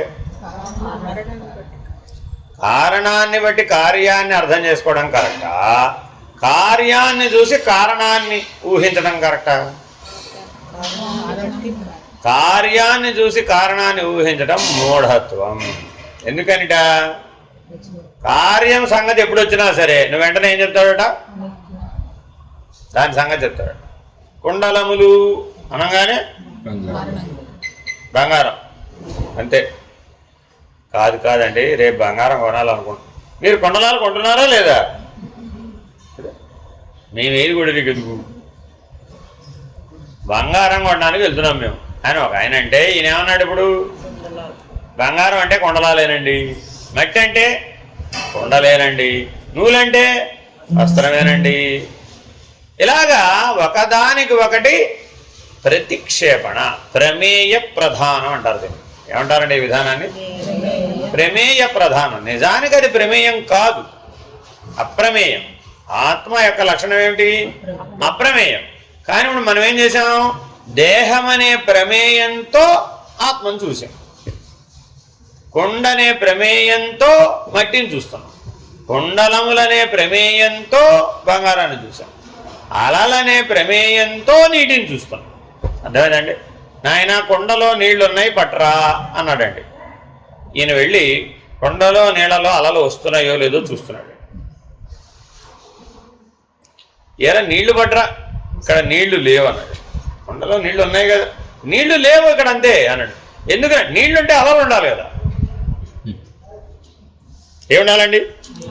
అలా కొండలో నీళ్ళలో అలా వస్తాయా? ఈయన వీడు ఎప్పుడు నీళ్ళు తెచ్చాను. కాబట్టి వాడి దృష్టిలో, అజ్ఞాన దృష్టిలో ఏంటి? ఇప్పుడు నీళ్ళు అంటే అలలు, బంగారం అంటే కొండలములు, మట్టి అంటే కొండలు, తాడంటే పాము. కాబట్టి ఈ 4 అంశాలని మనం చాలా జాగ్రత్తగా పరిశీలిస్తే 4 రకాల భ్రాంతులని తొలగిస్తాం. ఏమేమిటో చెప్పండి చూద్దాం. స్థూల, సూక్ష్మ, కారణ, మహాకారణ 4 స్థాయిల్లో భ్రాంతి ఉందట. ఆ 4 భ్రాంతులకి 4 ఉపమానాలు పనికొస్తాయి. ఎలాగో అన్వయం చేయండి చూద్దాం. ఏ ఉపమానం దానికి పనికొస్తుంది? మట్టి కొండ. మట్టి కొండ అనే ఉపమానం స్థూలం, భ్రాంతి అని చెప్తుంది. నువ్వు ఏదైనా సరే ఫలానా దాని వలన, ఫలానా పదార్థం వలన, లేదా ఫలానా వ్యక్తి వలన, లేదా ఫలానా జీవుడు వలన, లేదా ఫలానా చెట్టు వలన, స్థావర జంగమాలలో ఏదైనా సరే నీకు స్థితిని కానీ, స్థానాన్ని కానీ, అనుభవాన్ని కానీ, నిర్ణయాన్ని కానీ కలిగిస్తే ఆ కొండ వల్ల నాకు ఈ స్థితి కలిగింది. గిరి ప్రదక్షిణ చేయకముందు నేను వేరేనండి, గిరి ప్రదక్షిణ చేసిన తర్వాత నేను వేరేనండి. ఏం మారిందటావు? ఏం మారింది? గిరి ప్రదక్షిణ చెయ్యకముందు నేను వేరే, గిరి ప్రదక్షిణ చేసిన తర్వాత నేను వేరే. ఏం మారింది? స్థూలమా, సూక్ష్మమా, కారణమా, మహాకారణమా? స్థూలంలో ఏమన్నా మారిందా? Same as it is. వెళ్ళి తిరిగి రాకముందు 2 కాళ్ళు 2 చేతులు, అదే సప్తధాతువులు, అదే పంచకోశాలు, సేమ్ ఎవ్రీథింగ్. అదే 72,000 నాడులు, అంతా సేమే. ఎక్కడన్నా ఏమైనా మారిందా? స్థూలంలో ఏం మారలేదు. కానీ తిరిగి వచ్చిన తర్వాత టాప్ టు బాటం ఒళ్ళు నొప్పులండి బాబు, భరించలేనంత ఒళ్ళు నొప్పులండి బాబోయ్. ఏమన్నా మారలేదు? ఎప్పుడు మారలేదా? ఏది చూపెట్టు చూద్దాం ఎలా మారాడు. ఒళ్ళంతా నొప్పులు వచ్చినాయి కదా, నాకు కనపడేది చూపెట్టు. నొప్పులు ఎలా ఉంటాయో ఏం చేయాలి ఇప్పుడు? కల్లా నువ్వు కూడా గెలిపడుతుంది అంతే. ఇప్పుడు మార్పు ఎక్కడొచ్చింది? స్థూలం మీద ప్రయోగిస్తే సూక్ష్మంలో మార్పు వచ్చింది. గుర్తుపెట్టుకోవాలండి. కాబట్టి అన్ని చోట్ల ఒకే ఉపమానం పనికొస్తుందా? పనికిరాదు. సరే, ఇప్పుడు పరిష్కారం ఏంటి మరి? నొప్పులు అనేవి అలల లాంటివి. Pain is a wave. ఒప్పుకుంటారా మీరు? పెయిన్ ఇజ్ ఎ వేవ్ అండి. తెలుసా మీకు? తెలీదా? ఎలా తెలుసు మీకు? చెప్పండి చూద్దాం. హౌ? ఒక అలా ఎలా అయితే వచ్చి పోయి ఎలా ఉంటుందో నొప్పి కూడా వస్తూ పోతూ. తలనొప్పి వచ్చింది అనుకోండి, ఇటు ఉంటుంది కాసేపు, తర్వాత ఏమవుతుంది? ఇటు వస్తుంది, తర్వాత ఇటు వస్తుంది, తర్వాత ఇటు వస్తుంది, తర్వాత తిరుగుతూ ఉంటుంది. అది అర్థమైందండి? ఒక చోట అదిగో స్పాస్మోడిక్, ఇలా ఇలా ఇలా ఇలా ఇలా. దానికి పరిష్కారం ఏమిటి? చూడండి, కాళ్ళ నొప్పులు వస్తే ఏం చేయాలి? కాళ్ళు నొక్కాలి. అది లోపల ఎలా ఏ యాక్షన్లో ఇలా ఇలా అంటుందో దానికి ఆపోజిట్లో నొక్కుతున్నాడట. చూడండి, చాలా జాగ్రత్తగా నొక్కాలి సుమి. కాళ్ళు నొక్కడమే కదా అని ఎడాపెడా నొక్కితే ఇంతే సంగతులు, నొప్పులు పెరిగిపోతాయి. ఒరే నాయన, ఇంతకుముందు కంటే ఇప్పుడు నొప్పులు ఎక్కువ వెళ్ళరా బాబోయ్ అనాల్సి వస్తుంది. క్యాజువల్గా నొక్కుతారన్నమాట. క్యాజువల్గా నొక్కితే అది నొప్పిని పెంచుతుంది. కరెక్ట్గా అర్థం చేసుకుని కనుక నొక్కితే ఇప్పుడు అది ముడుచుకున్నప్పుడు మనం నొక్కాలను, అది విప్పుకున్నప్పుడు మనం వదిలేయాలి. కానీ ఆ పల్సేషన్ కరెక్ట్గా తెలుసుకోకుండా నొక్కామండి, ఆపరా బాబు, ప్రార్థించాలి వాడు, వదిలేరా బాబు.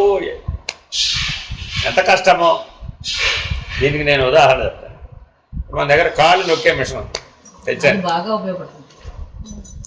కాళ్ళు నొక్కే మిషన్. మీకు ఎవరికైనా కాళ్ళు నొప్పులు ఉంటే ట్రై చేయొచ్చు. నేను రాత్రి ట్రై చేసి చూపిస్తాను. సో అందులో వేవ్ మోషన్ ఉంటుంది అనమాట. So pain is a wave motion. అర్థమైందండి? సూక్ష్మం అంతా ఏంటి ఇప్పుడు? It's nothing but A wave motion. మీరందరూ ఇందాక నిన్న నుంచి మన నుంచి అంతా వైబ్రేషన్ అండి, vibration vibration. It's nothing but A wave motion. అంటే మనలో ఉన్న సూక్ష్మం అంతా కూడా నీ వేవ్సే, నథింగ్ ఎల్స్. కాబట్టి మార్పులు ఎక్కడ వచ్చినాయి ఇప్పుడు? అక్కడ వచ్చినాయి అన్నమాట. కానీ జలమానంగానే అలలు అంటాం కరెక్ట్ అని. అర్థమైందండి? మీరు ఎప్పుడు జలం గురించి పేరు ఎత్తినా నాకు గుర్తొచ్చేది ఏమిటి? అంతే, కరెక్టేనా? ఎందుకని? కొండలో నీళ్ళలో అలలు లేవు కాబట్టి నాకు నీళ్లు లేవు, అంతే.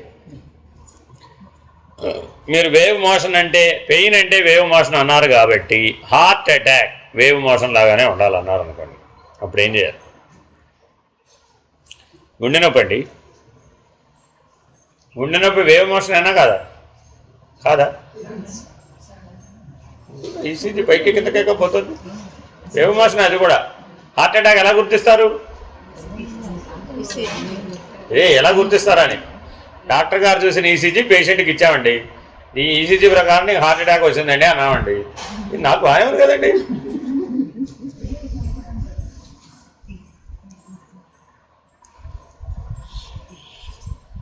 గీతలన్నీ పైకి కిందకి బాగానే ఉన్నాయి కదా. ఈసీజీ చూసి హార్ట్ అటాక్ రావాలంటే వాడు ఎంత చదువుకుని ఉండాలి, ఎంత జ్ఞానం ఉండాలి, అవునా కదా? ఈ ప్రాబ్లం చాలామంది దగ్గర చూస్తానండి నేను. చాలామంది ఏదో పట్టుకొచ్చి ఇస్తారు, నాకేదో తెలుసని, నేనే చదువుకున్నాను కనుక ఈ చూసి అంతా బాగానే ఉంది కదా. ఎందుకని? ఆ జ్ఞానం మనకు లేదు. నీకు బాగా అర్థమైందని అడుగుదా? డాక్టర్ గారు బాగా ఎక్స్ప్లెయిన్ చేశారండి, ఇక్కడెక్కడ ఇన్నిసార్లు హార్ట్ అటాక్ వచ్చింది అని చెప్పారని చెప్తారు. అంతా ఒకలాగానే ఉంది కదా. అంటే ఆ జ్ఞానం లేకపోతే అక్కడ ఉన్నప్పటికీ నీవు గ్రహించలేవు. That's very very important. ఆత్మ ఈజ్ దేర్, దాని కొత్తగా తెచ్చేది కాదు, నువ్వు గ్రహించలేకపోతావు. అది చెప్తున్నాడు నాయనా. నిజ వస్తువు అక్కడే ఉంది, నిజ దర్శనం అక్కడే ఉంది, నిజాత్మ ఎల్లప్పుడూ ఉన్నది. దానికి దేశ కాల మాన వర్తనములు లేవు, పరిణామం లేవు. కానీ మనలో ఉన్న మూఢత్వం చేత, ప్రమేయమనే మూఢత్వం చేత, ఏమిటంటే ఇది రెండోది. మూడోది ఏం నిరసిస్తున్నాడు? ప్రమేయం. రెండో మూఢత్వం ఏమిటి? కార్యమును బట్టి కారణమును ఊహించుట. మూడో మూఢత్వం ఏమిటి? ఒకటి చెప్తే ఒకటి అనుకోవడం, ప్రమేయం. ఈ ఒకటి చెప్తే ఒకటి అనుకోవడం అనేదాన్ని ప్రమేయం అంటారు. బాగా గుర్తుపెట్టుకోవాలండి. ఏమేం కాదంటున్నాం, 4 4 కాదంటున్నాం. చాలా జాగ్రత్తగా వీటిని ఉపయోగించుకున్నట్లయితే మనలో ఉన్న భ్రాంతిని మనం దూరం చేసేవచ్చు. అప్పుడు అక్కడ ఎదుర్కొండా ఉన్నటువంటిది యథాతథముగా గుర్తించవచ్చు. యథాతథంగా గుర్తిస్తే దాన్ని ఏమన్నారు? యథార్థవాదం. చోరత్వేన పురుషత్వేన బ్రాకెట్లో యథాస్థానుర్జలత్వేన మరీచిక వినీర్ణత విమూఢేన దేహత్వేన తథాత్మత. చోరుని రూపాన్ని స్థాణువులోను, జలం యొక్క రూపాన్ని ఎండమావుల్లోనూ నిశ్చయించే మూఢులే ఆత్మస్వరూపాన్ని దేహంలో నిశ్చయించుకుంటారు. చీకట్లో ఒక చెట్టు మొండెం మనిషిలాగా కనిపించవచ్చు, ఎండమావులు నీరులాగా కనిపించవచ్చు. పురుషుడు ఎలా ఉంటాడు అని అడిగితే ఎండిన మరానులాగా ఉంటాడట. నీరు ఎలా ఉంటుంది అంటే ఎండమావులాగా ఉంటుందని చెప్పేవాడు నిజంగా మూఢుడే కదా. అలాగే ఈ శరీరాన్ని చూపి ఇదే ఆత్మ అనేవాడు కూడా మూఢుడే కదా. ఆత్మనిష్ఠుడు ఎలా ఉంటాడు? ఏమిటంటే ప్రశ్న. ఆత్మనిష్ఠుడు ఎలా ఉంటాడు చెప్పండి. ఎవరైనా ఎలా చెప్తారు? అసలే మనం దీని గురించి కూలంకషంగా ఆత్మనిష్ఠుడు ఎలా ఉంటాడు? ప్రశ్న చిన్నదా పెద్దదా? ఆత్మనిష్ఠుడు ఎలా ఉంటాడు? ఆత్మనిష్ఠుడు ఎలా ఉంటాడు? ఆత్మనిష్ఠుడు ఎలా ఉంటాడు? ఎంత కష్టమో ఈ ప్రశ్నకు ఆన్సర్ చేయాలి. ఆత్మనిష్ఠుడి లక్షణాలు చెప్పమంటే బాగా చదివేశారు కాబట్టి ఏకరు పెట్టేస్తారు. ఆత్మనిష్ఠుడు ఎలా ఉంటాడు?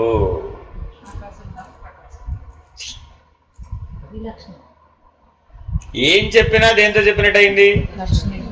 లక్షణాలతోనే చెప్పడానికి వీలవుతుంది. కానీ ఆత్మనిష్ఠుడు ఎలా ఉంటాడో చెప్పు ముందు, నాకు అదంతా అవసరం. లక్షణాలతో కాకుండా మరొక పద్ధతిలో చెప్పు చూద్దాం. అది కూడా లక్షణమే కదా. మీరు చూడండి, ఏం చెప్పినా అది లక్షణం. నాలాగా అది కూడా లక్షణమే. ఈశ్వరుడు లాగా ఏలాగా పెట్టినా ఏమైనట్టు పడక లక్షణమే. ఏలాగా చెప్పినా అది లక్షణం. అందుకని వాడు చాలా తెలివైన వాడు. అర్థమైందండి? రాత్రి నిద్రపోతావు కదా, అప్పుడు నీకు బ్రహ్మాండంగా ఆత్మనిష్ట అనుభవానికి వస్తాం.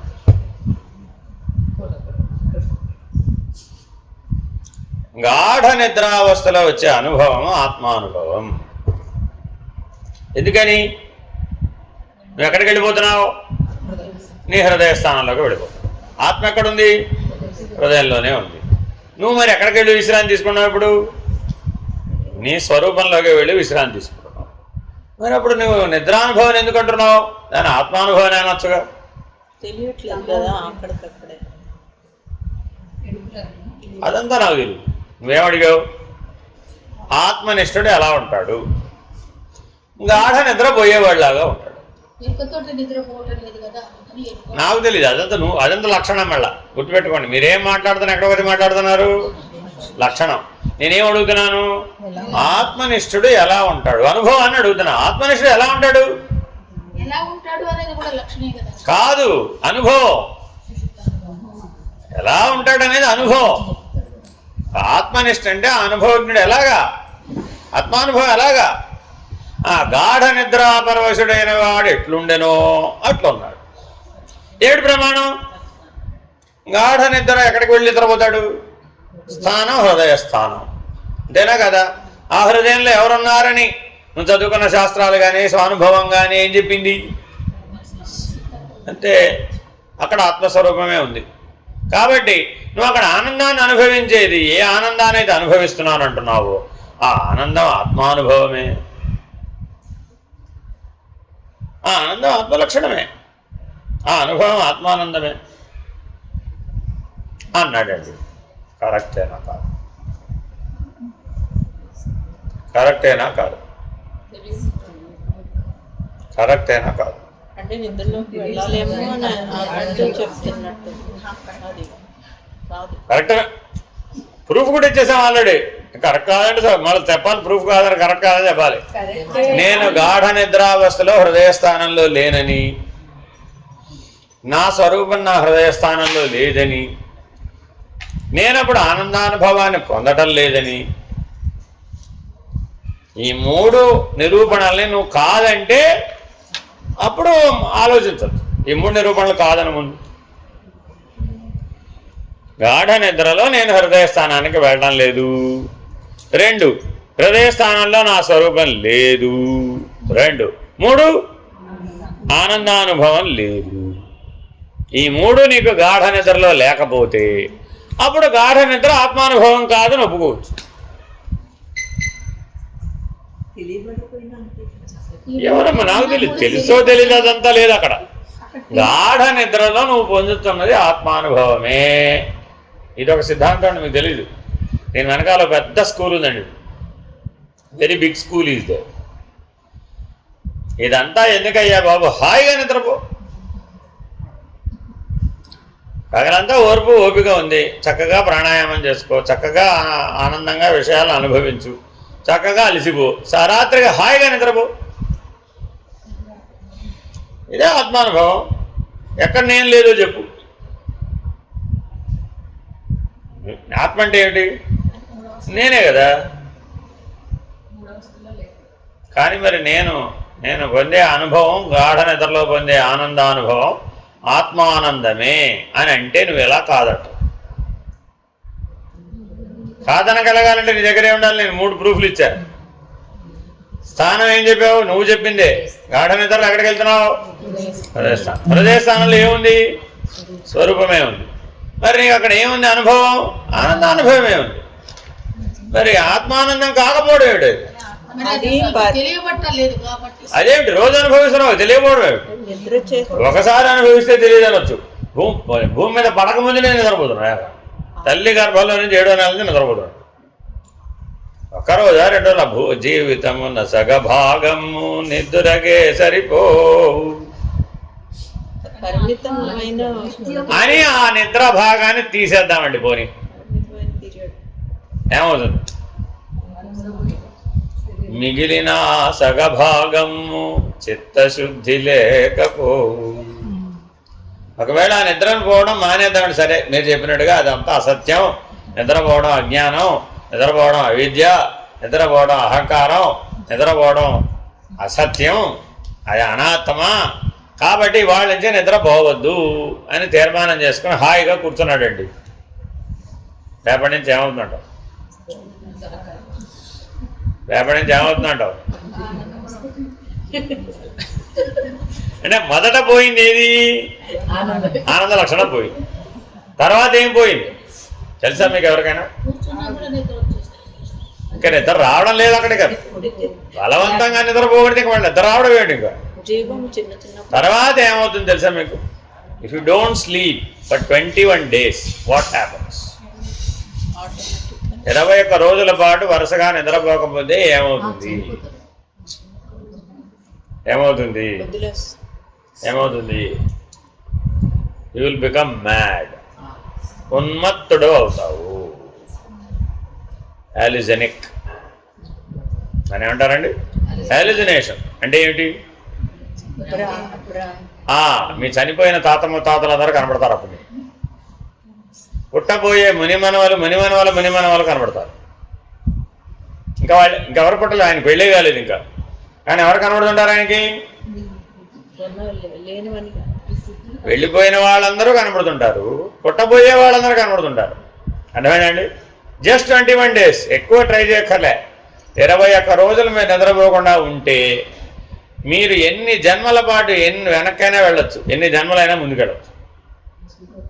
వాళ్ళందరూ ఎవరు? వాళ్ళందరూ ఎవరు? వాళ్ళందరూ ఎవరు?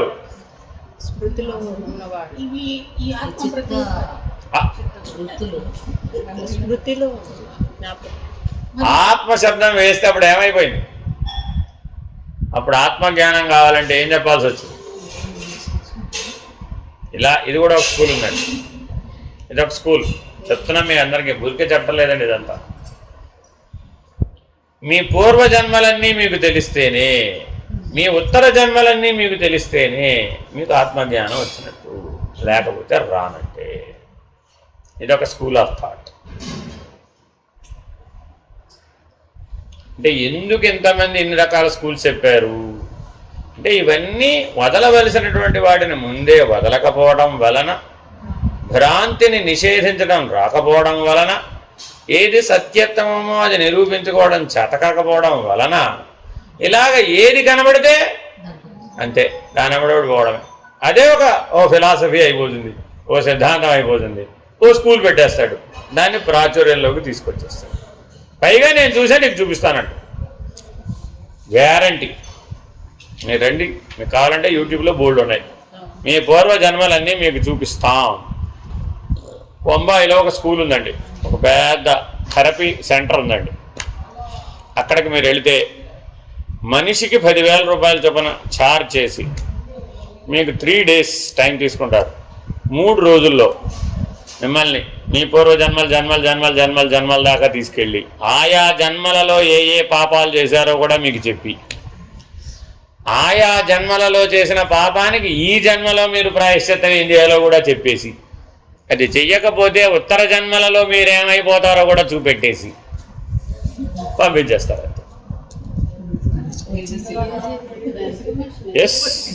ఎస్ మన సత్సంగ సభ్యులు ఒక కుటుంబం వెళ్ళారు, అక్కడికి వెళ్ళి తెలుసుకుని వచ్చి చెప్పారు నాకు ఇదంతా.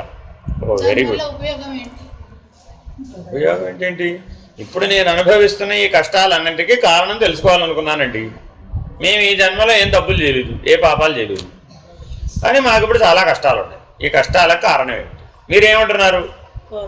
పూర్వజన్మ పాపం అంటున్నారు. అంతేనా కాదా? ఎలా తెలుస్తుంది?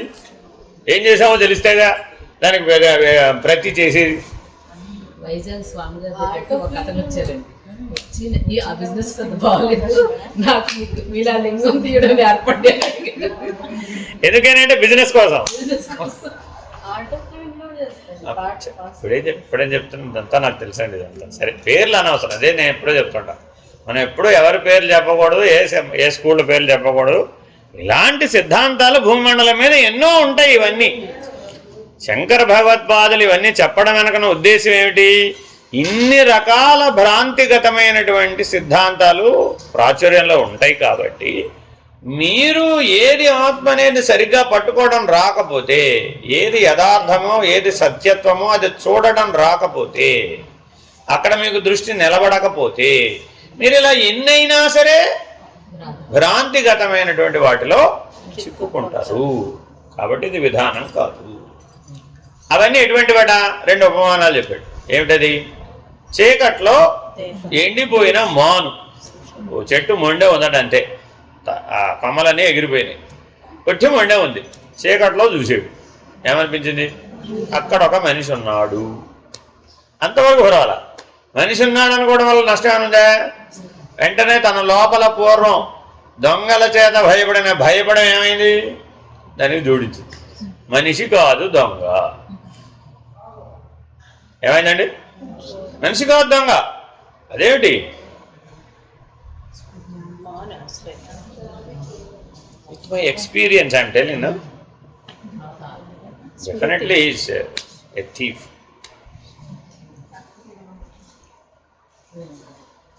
ఏం చేయాలి మరి? నిజ నిర్ధారణ చేయాలని ఏం చేయాలి? ఇక్కడి నుంచి అక్కడ దాకా పడే లేజర్ బీమ్ లైట్ వేసి చూపెట్టాలంటాం.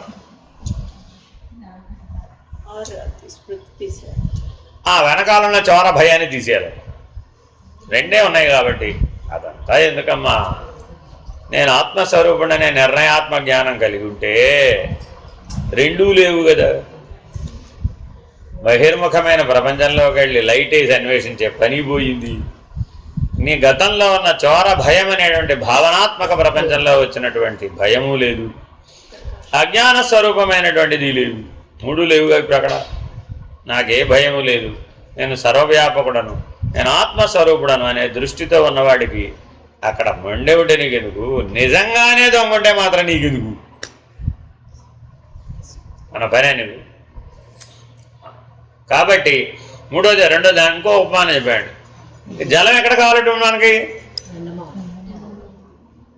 నీకు ఆయనకి దాహం వేసింది. దాహం తీర్చుకోవాలంటే ఏం కావాలి? నీళ్లు కావాలి.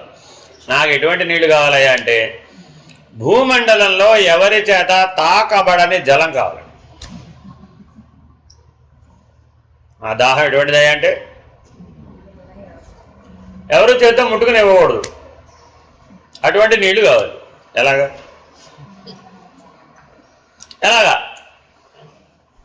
ఓ తెలివైన వాడు వచ్చాడు, అదిగో దూరంగా చూడ ఆ కొండ మీద నీళ్లు ఉన్నాయి, వెళ్ళి తెచ్చుకోపా. ఉన్నాయా లేవు? ఇప్పుడు అక్కడ ఉన్నాయి. వీడు వెళ్ళే కొద్దీ ఏమైపోతుంది? అంతే. మనం కూడా పదార్థవాదంతో భ్రాంతిమయమైనటువంటి భావనామయంతో, మన దగ్గర 3 సమస్యలు ఉన్నాయండి. మొదట్లోనే చెప్పాను. మన ప్రపంచం ఏమిటి? 1 పదార్థమయ ప్రపంచం, 2 భావనామయ ప్రపంచం, 3 అజ్ఞానమయ ప్రపంచం. ఈ 3 దృష్టులతో యథార్థాన్ని వెతకాలని మన ప్రయత్నం. మన దగ్గర ఉన్నవి ఈ 3 మరి. ఈ 3 తప్ప నా దగ్గర 4 లేవు. నిజ అస్తిత్వం మరుగైపోయి, అందువలన భ్రాంతిమయమైనటువంటి దృష్టితోనే నిజ అస్తిత్వాన్ని వెతికే ప్రయత్నం చేస్తున్నావు. నీ నిజ అస్తిత్వం ఆత్మస్వరూపం అని ఒప్పుకొని అలాగే ఉంటే, ఆ లక్షణాలతో ఉంటే, ఆ అనుభవంతో ఉంటే, ఆ నిర్ణయంతో ఉంటే వెతికే పనే లేదు. భ్రాంతే లేదన్నవాడు భ్రాంతిని పోగొట్టుకోవడం ఎందుకు? భ్రాంతి చేత నువ్వు బాధించబడుతున్నప్పుడు పోగొట్టుకోవాల్సిందే, వేరే మార్గం లేదు. అసలు భ్రాంతే లేదు నాకు, ఇప్పుడు పోగొట్టుకోవడం ఎందుకు? అవసరం లేదు. కాబట్టి నిశ్చయాత్మక జ్ఞానమే జ్ఞానం. అటు ఇటుగా తెలిసిందంటే లాభాల. గుర్తుపెట్టుకోవాలండి. మీకు ఆత్మ గురించి తెలుసు, అటు ఇటుగా తెలుసండి. ఇప్పుడు తెలిసినట్ట తెలియనట్ట? తెలియనట్టే అంటున్నాడు. నీకు నిశ్చయాత్మక జ్ఞానం లేకపోతే నీకు జ్ఞానం లేనట్టే, భ్రాంతి మాత్రమే ఉంది. బృహత్వేనైన కాష్ఠాని ఖడ్గత్వేనైన లోహత వినీర్ణతా విమూఢేన దేహత్వేన తథాత్మత. కలపను ఇంటి రూపంలో, ఖడ్గాన్ని ఇనుము రూపంలోనూ నిర్ధారించుకునే మూఢులు మాత్రమే దేహాన్ని ఆత్మరూపంలో నిర్ధారణ చేస్తారు. మరో 2 ఉపమానాలు చెప్పారు. ఇల్లు కట్టాలంటే కలప కావాలా అక్కర్లేదా? ఏదో రూపంలో కావాలి. తలుపులో, కిటికీలో. మంచం ఉండాలండి, మంచం అంటే ఏదో రూపంలో కలప కావాలి. కలప లేకపోతే మరో వస్తువు, ఏదో తయారు చేయడానికి ఉపయోగపడే సామగ్రి ఉండాలా వద్దా? మరి సామగ్రే ఇల్లు. ఏం చేశాడట? ఇల్లు కట్టడానికి కావలసిన సామగ్రులన్నీ తెచ్చి అక్కడ పడేసేట. ఏమేమిటి? ఇటుకలు, ఇసుక, సిమెంటు, నీళ్లు, అన్నీ, కిటికీలు, దర్వాజాలు అన్నీ తెచ్చి ఒక ఖాళీ ప్రదేశంలో పెట్టేశాడట. ఇల్లు కట్టడం అయిపోయింది అన్నట్టు. ఏనట అవనట? అదేమిటి? ఇల్లంటే సామగ్రే కదా. ఇల్లంతా ఏంటండి? ఇదంతా విడదీస్తే ఏమిటి? అవే. కానీ విడదీసి ఉన్నప్పుడు అది ఇల్లు అవుతుందే? అవటం లేదుగా. కాబట్టి ఏకాత్మతా జ్ఞానం ఏముండాలండి? ఏకాత్మతా జ్ఞానం అయితేనే అది జ్ఞానం అనిపించుకుంటుంది. కానీ దేనికి దానికి విడదీసేసి నీ చెయ్యి ఆత్మే, నీ కాలు ఆత్మే, నీ కన్ను ఆత్మే, అలా అలా చెప్తే అది కరెక్ట్ అని. అలాగా ఇట్స్ నాట్ కరెక్ట్. కాబట్టి ఏకాత్మతా జ్ఞానమే జ్ఞానం, నిశ్చయాత్మ జ్ఞానమే జ్ఞానం. నిర్ణయం చెప్తున్నాడండి ఇవన్నీ. అంటే మొదట 4 భ్రాంతిని విడిపించాడు. విడిపించిన తర్వాత ఏం చెప్తున్నాడు? ఏది జ్ఞానమో సూటిగా చెప్తున్నాడు ఉపమానాల ద్వారా. నువ్వు దాన్ని నిశ్చయాత్మక జ్ఞానంగా చూడాలి, ఏకాత్మతా జ్ఞానంగా చూడాలి. కలప ఇల్లు తయారు కావడానికి ఒక అవసరమైన వస్తువే కానీ కలపయే ఇల్లు కాదు. నీ దేహం తయారవడానికి 25 ఇంద్రియాలు అవసరమే కానీ ఇంద్రియాలే ఆత్మ కాదు. అట్లాగే కత్తి తయారు చేయడానికి లోహం ఉపయోగించిన కత్తి మాత్రమే లోహం కాదు. అదేనండి, వెరీ వెరీ ఇంపార్టెంట్. ఎందుకని కత్తి లోహం గురించి చెప్పాడు? Very very important. సూత్రం గుర్తు రావాలండి.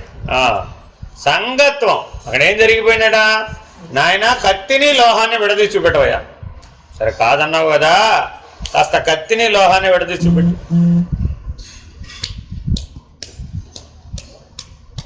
ఈట కుదురుద్దా? ఆల్రెడీ తయారైపోయిందండి బాబు, కత్తి చేతిలో తయారైపోయింది, లోహం అందులో కలిసిపోయింది. ఇప్పుడు విడదీయమంటే మనం కూడా ఏమడుతున్నాం? దేహము ఆత్మ ఎలా కలిసిపోయినట? కత్తి లోహంలాగా కలిసిపోయినాడు. నాకేం కావాలి?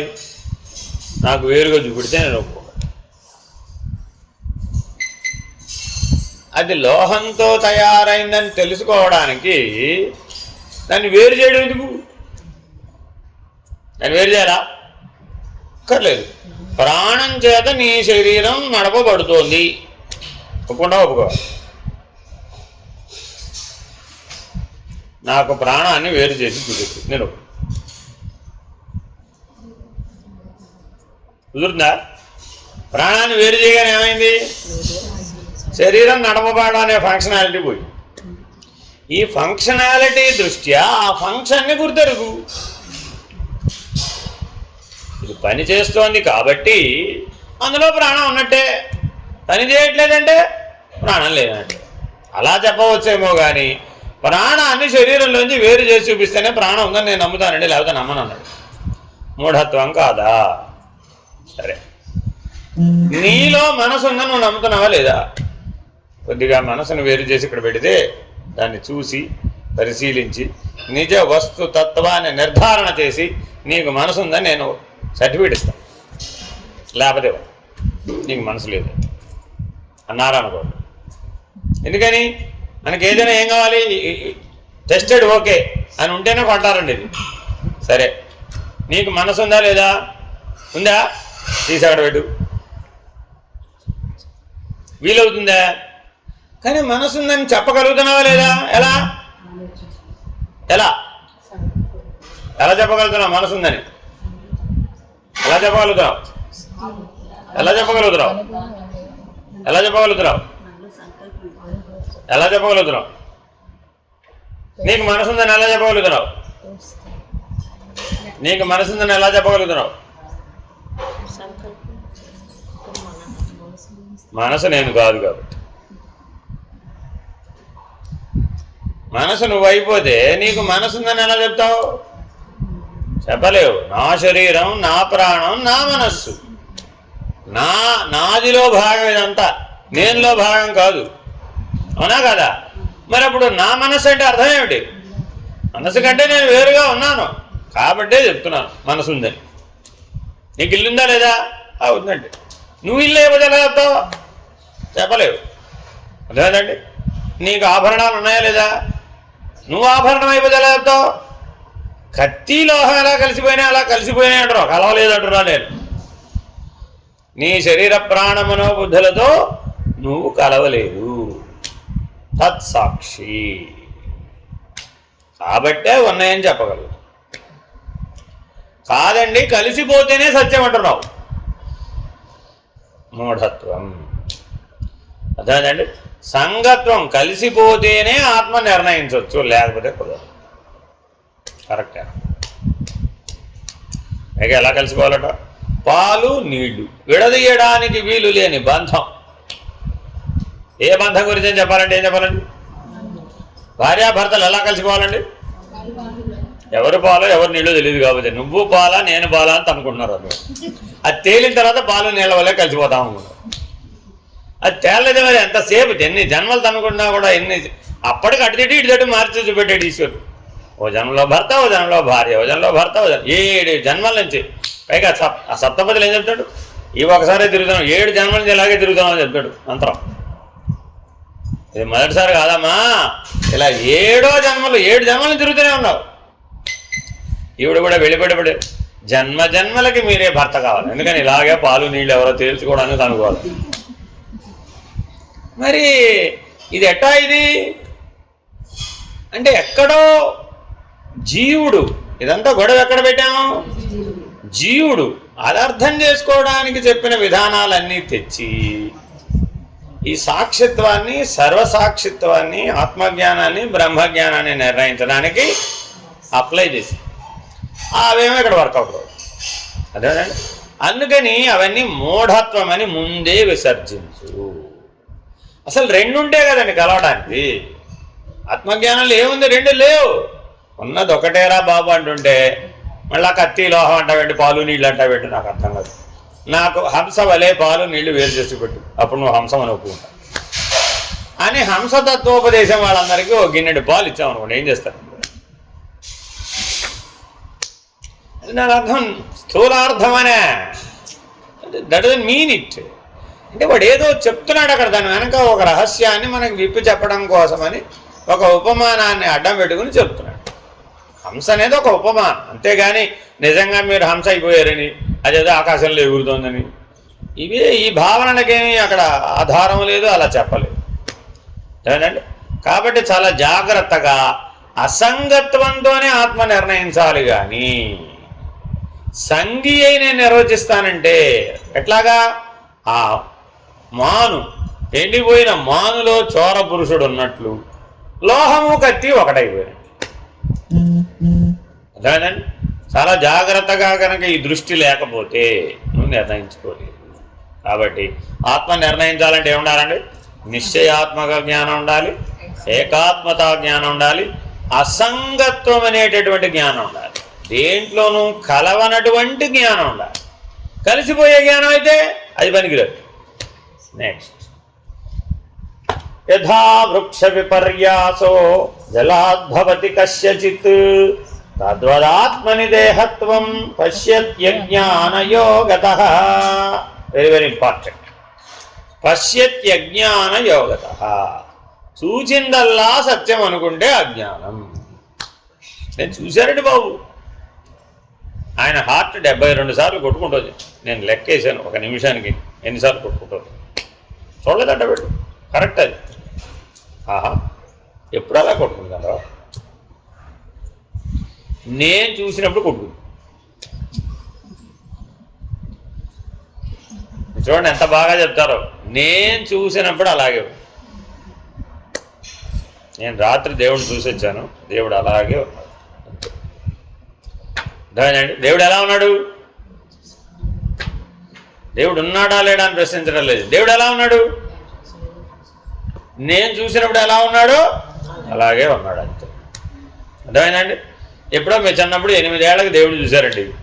అప్పుడు ఎలా కనపడ్డాడు దేవుడు కూడా? బాలరాముడు, బాలకృష్ణుడు, బాలశివుడు, బాల వినాయకుడు, బాల త్రిపుర సుందరి. చూడండి, మీరు దేవతా రూపాలు ఇలా కూడా ఉంటాయండి. అలా ఎందుకనండి? వాళ్ళు ఎప్పుడు అలాగే ఉంటారా? ఎవరు దిగేటి ఓల్డా? 88 వాడు 80 ఆవిడ. ఒక 80 ఏళ్ళ ఆవిడ దేవుడు చూసిందండి. ఆవిడకి ఎలా కనపడుతుంది? ఆవిడకి ఎలా కనపడుతుంది? ఇదేమన్యాయమండి. ఈవిడికేమో బాలా త్రిపుర సుందరి లాగా కనపడుతుంది, ఆవిడకేమో లలితా పరమేశ్వరు రాజరాజేశ్వరిలా కనపడుతుంది. ఎంత అన్యాయం అండి. ఈవిడకి బాలలా ఎలా కనపడుతుంది, ఆవిడకి భార్య. ఆవిడ ఒక్కటేనండి. ఎలాగా? అవు నేను ఒప్పుకోను. నేను చూసినప్పుడు ఎలా ఉందో దేవుడు అలాగే ఉన్నాడు. పశ్యత్వేన అజ్ఞానయోగతః. అంత గొప్ప ఉపమానం అనండి. ఇవన్నీ మీకు సమిష్టి ప్రయాణంలో అడుగు అడుగుకి ఉపయోగపడతాయి. ఎష్టి ప్రయాణంలో చెప్పడల్లా కాకపోతే మీకు అర్థం కావాలని ఎష్టికి దించి చెప్తున్నాం అంతే. ఇవన్నీ నిజంగా ఉపయోగపడేది బ్రహ్మాండంలో కూటస్థ నిర్ణయానికి ఇవన్నీ ఉపయోగపడతాయి. అడుగు అడుగునా కనబడుతూనే ఉంటారు దేవతలు, అడుగు అడుగునా కనబడుతూ ఉంటారు అందరూ. ఆ శరీరులందరూ అడుగు అడుగునా కనబడుతారు. ఏం చేయాలి ఇప్పుడు? ఏం చేయాలండి? అందరూ దేవతల్లాగానే వస్త్రాభరణాలు ధరించుంటారు, అందరూ దేవతల్లాగానే ప్రకాశిస్తూ ఉంటారు, అందరూ ఆయా లోకాలు లోకంబులు లోకేశ్వరులు అందరూ ఒకలాగానే ఉంటారు. ఎలా వేరుపడతావు? ఎలా గుర్తిస్తావు? ఏదో సినిమాల్లో చూపెట్టేట్టుగా ఉండదు సుమి ఇక్కడ కథ. అంతా ఒకే లక్షణాలతో ఉంటాయండి. మీకు అసలు గుర్తించేలోపు మీరు ఏది చూసారో అది అక్కడ ఉండదు. ఎందుకని? వాళ్ళందరూ కామరూపులు, వాళ్ళకి అసలు రూపమే లేదు. అలాంటిది నువ్వు ఇప్పుడు వాళ్ళని ఎలా చూసావు? నేను యమధర్మరాజు చూసి వచ్చాను తెలుసా, నల్లగా ఉంది. దేవేంద్రుని చూసి వచ్చాను తెలుసా, బంగారపు రంగులో మెలిసిపోతాను. అయ్యే వైభవం అంటే దేవుడి. ఆ కుబేరుడి దగ్గరికి అలానే వెళ్ళానండి. తీరా చూస్తే అక్షలోకం. అర్థమైందండి? ఎందుకని? ఒకసారి చూసేద్దామని. ఎలా ఉంటాడో వచ్చింది అవకాశం. ఎలాగో ఆ దారమ్మడే పోతుంటే ఈ పక్కనేనండి అక్షలోకం అని చెప్పారు, వెళ్ళొచ్చింది. ఏమైంది అప్పుడు? ఈ బంగారం, ఈ కథ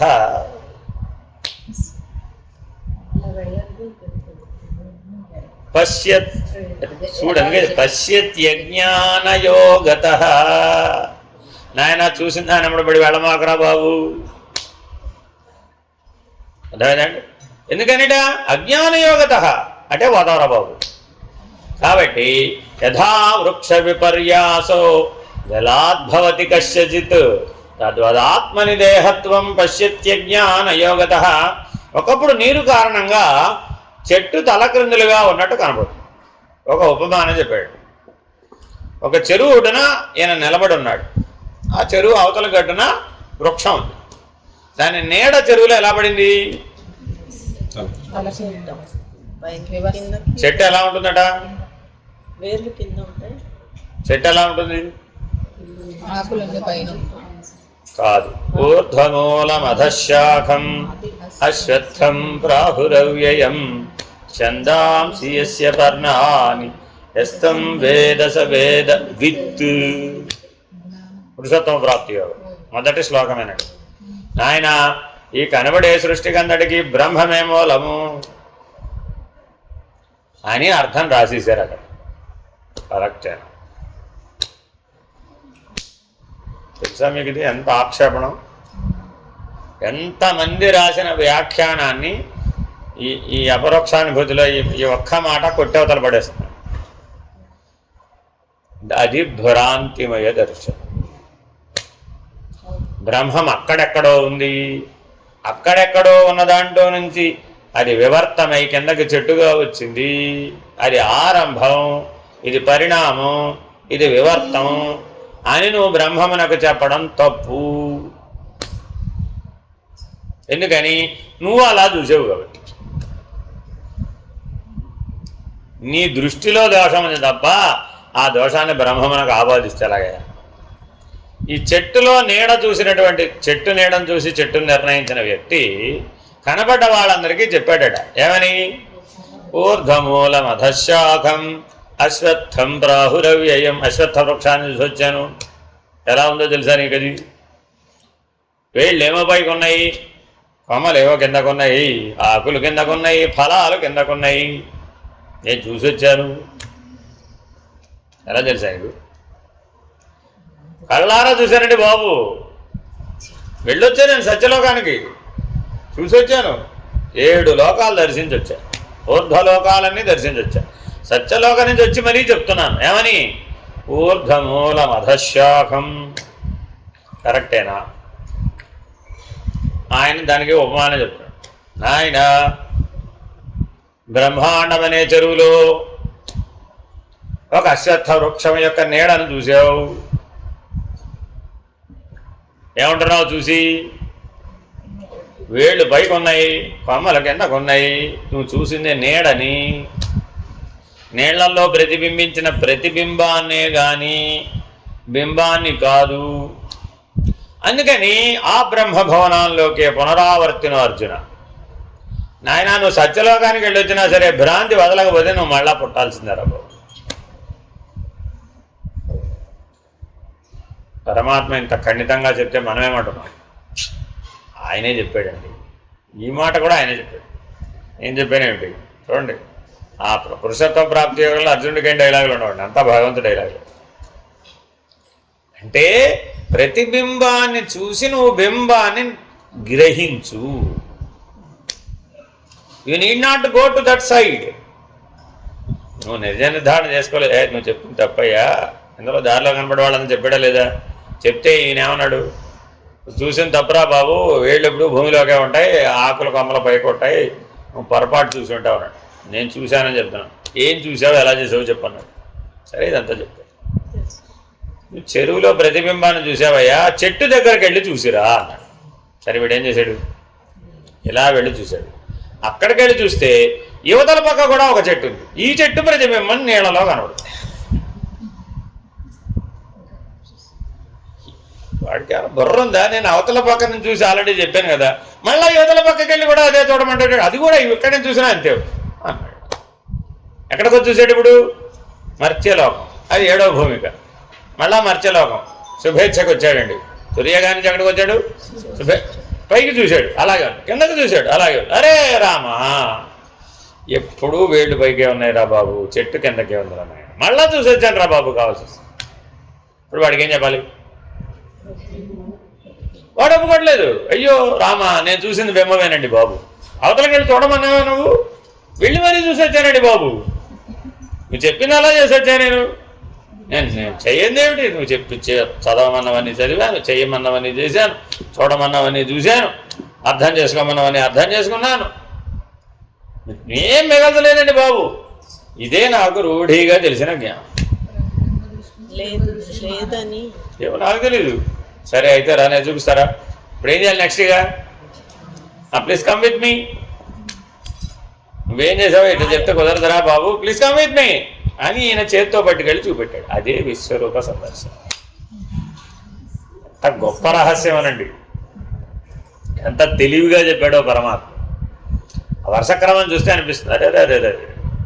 కానీ మీరు సినిమాలో చూసారు ఏమైపోయింది, డింగ్ అని అలా పెరిగిపోయినట్టు, డింగ్ అని అన్ని తలగాలు వచ్చేసినట్టు, డింగ్ అని అన్ని ఆయుధాలు, అంత వివరణ అంతా ఎవరిది? పశ్యామి దేవాన్ స్తవ దేవదేహే. అర్జునుడు డైలాగులు అవి, పరమాత్మ డైలాగులు కాదు సుమి, గుర్తుపెట్టుకోండి. అదంతా ఎవరిది ఆ వివరణ? అదంతా అర్జునుడు. చూసి నాకు దిక్కులు తెలియకున్నవి మహాప్రభో, నేను భయవిహోరుడు వడికిపోతున్నాను రా బాబోయ్. తగి ఏమిటి జరిగింది? తగి ప్రతిబింబాన్ని నిరసించి బింబాన్ని చూపెట్టాం. ఏతావాత చెట్టు ఇంతే ఉందిరా నాయన, పైకి లేదురా బాబు, కిందకే ఉంది, అంతా మామూలుగానే ఉంది, ఇదే ఆత్మస్వరూపం, ఇదే బ్రహ్మస్వరూపం, ఇదే నాయన, వేరే ఏం లేదు అని చెప్పాం. ఇప్పటి వరకు పెట్టుకున్న భ్రాంతి అంతా మరి తీసేయాలంటే ఏమైపోయింది? అంత భయం వచ్చేసింది. చదివినవన్నీ మర్చిపోవాలి, చేసిన సాధనలన్నీ వదిలేయాలి, పొందిన అనుభవాలన్నీ తూచనాలి, చేసిన నిర్ణయాలన్నీ భ్రాంతిగత నిర్ణయాలు కదా, మరి అవేం పనికిరావు కదా, గంగలో విసిరే. ఎంత భయమో! ఎంత పని చేయాలంటే ఒప్పుకుంటాడంటారా ఎవరైనా? ఒకప్పుడు నీరు కారణంగా చెట్టు తలకిందులుగా ఉన్నట్టు కనబడుతుంది. అలాగే మానవుడు అజ్ఞాన కారణంగా ఆత్మలో దేహభావాన్ని పొందుతున్నాడు. ఏమన్నాడు? దేహమే ఆత్మ అన్నాడు. చెట్టు నీటిలో ప్రతిబింబించినప్పుడు చెట్టు నీటిలో ఉన్నట్టు తలకిందులుగా ఉన్నట్టుగా కనిపిస్తుంది. చెట్టు నీటిలో లేదు, ఉన్నట్లుగా మనకు కనిపిస్తుంది అంతే. అట్లా కనిపించడానికి కారణం నీరు అంతే తప్ప చెట్టులో ఏమీ మార్పు లేదు. అట్లాగే అజ్ఞానం కారణంగా మన దేహమే ఆత్మ అని భ్రాంతి కలుగుతుంది. స్థానో రచలం ధ్రువం. ఏమిటండి ఆత్మలక్షణం? సాంఖ్యయోగంలోనే చెప్పాడండి. ఏమిటయ్యా బాబు నేను ఎలా ఉన్నాను అనుకుంటున్నావు? స్థానో రచలం ధ్రువం. నీకెలా కనబడుతుంది? 1000 తలకాయలతో, 2000 చేతులతో, 2000 ఆయుధాలతో, ఆకాశం అంత ఎత్తుతో. ఆయన ఏం చెప్పాడు ఆయన గురించి? ఈయనేం చూశాడు? మనం కూడా ఏమనుకున్నాం? నాకు కూడా అలాంటి విశ్వరూప సందర్శన యోగం చూపిస్తే నాకు కూడా జ్ఞానం వచ్చేస్తుంది కదా. మనంతా ఏ మోడలు? అర్జునుడి మోడల్. అర్జునుడి మోడల్తో జ్ఞానాలు వస్తుంది కాదు. అదేనండి, పరమాత్మ ఏ దృష్టితో చెప్తున్నాడో ఆ దృష్టి నువ్వు కలగాలి, అలాగే నువ్వు చూడాలంతే. ఆయన ఏమన్నాడు? కాలోస్మి లోక క్షయత్కృత్ ప్రవృద్ధో లోకాన్ సమాహత్తుమిహత్ ప్రవృత్తః ఋతే మిత్వాన భవిష్యంతి సర్వే వ్యవస్థిత ప్రత్యనీకేషు యోధాః.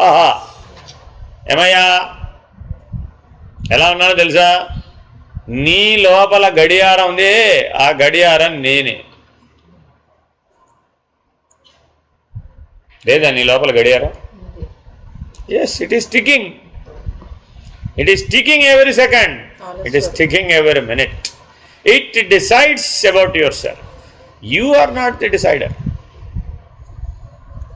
సూటిగా చెప్పాడండి, నేను కాలస్వరూపుడు. ఎక్కడ లేదంట ఇప్పుడు కాలం? It is ticking everywhere.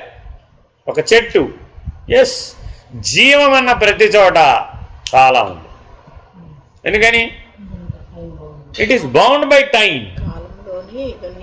It is bound by time. కాలం చేత ఆ జీవం, అసలు జీవం అనడానికి కాలమే కారణం. జీవము కార్యం, దానికి కారణం అనడానికి వీలు కాదండి. కాలం ఏమిటి? కారణం, కారణ వస్తువు కాలం. మరి ఇప్పుడు మనం కాలాన్ని దర్శించగలుగుతున్నామా? దేన్ని దర్శిస్తున్నాం? ఏదో జానాబెత్తుడు పుట్టాడన్నావు, మురుడయ్యాడన్నావు, భార్యడయ్యాడన్నావు, ఏదో అడ్డంగా 3 అడుగులు పెరిగాడన్నావు, లేదంటే 30 కిలోలు పెరిగాడన్నావు, ఏదో చెప్పుకొచ్చావు అంతే. ఏదో 30 ఏళ్ళు అయిందన్నావు, 330 ఏళ్ళు అయిందన్నావు అంతే. ఇన్ని చెప్పినా అవన్నీ ఇందులోవి. కాబట్టి ఆ కాలపురుషుడే నేను అని విశ్వరూప సందర్శన యోగంలో సూటిగా చెప్తుంటే ఈయనేమంటున్నాడు? ఇచ్ఛామి త్వాం ద్రష్టుమహం తథైవ తేనైవ రూపేణ చతుర్భుజేన. ప్లీజ్ ప్లీజ్ మీరు దయచేసి మీ విశ్వరూపాన్ని ఉపసంహరించుకోండి స్వామి. ప్రసన్న రూపంతో మామూలుగా కనపడవయ్యా, మా బావగారులా కనపడవయ్యా బాబు. మనం కూడా ఏమడుతున్నాం అండి, మనం కూడా ఏమడుతున్నాం? నేను చూసి వచ్చిన దేవుడు అర్జునుడికి ఎవరు కనపడాలి? ఇప్పుడు ఆయన చూసిన దేవుడు కావాలి, కనబడుతున్న దేవుడు కాదు, యథార్థ దేవుడు కాదు, కాస్త ప్రసన్నంగా మామూలుగా ఉన్నాడు. ఆయన ఎవరు? నేను చూసి వచ్చిన దేవుడు, అంతే. అలా కావాలడు. అట్లాగే అజ్ఞానం కారణంగా మన దేహమే ఆత్మ అని భ్రాంతి కలుగు, మార్పు లేనట్టి నిత్యము పవిత్రమైనట్టి ఆత్మ అజ్ఞానం కారణంగా ఏ ఏ రూపాల్లో ఎట్లా కనిపిస్తోందో 86వ శ్లోకం వరకు ఉదాహరణలు చూపిస్తున్నారు.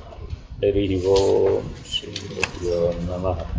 హరి ఓం. ఓం పూర్ణమద పూర్ణమిదం పూర్ణాత్ పూర్ణముదచ్యతే పూర్ణస్య పూర్ణమాదాయ పూర్ణమేవావశిష్యతే. ఓం తత్సత్. ఓం శాంతి శాంతి శాంతి. హరి ఓం శ్రీ గురుభ్యో నమః. హరి ఓం. నారాయణ నారాయణ.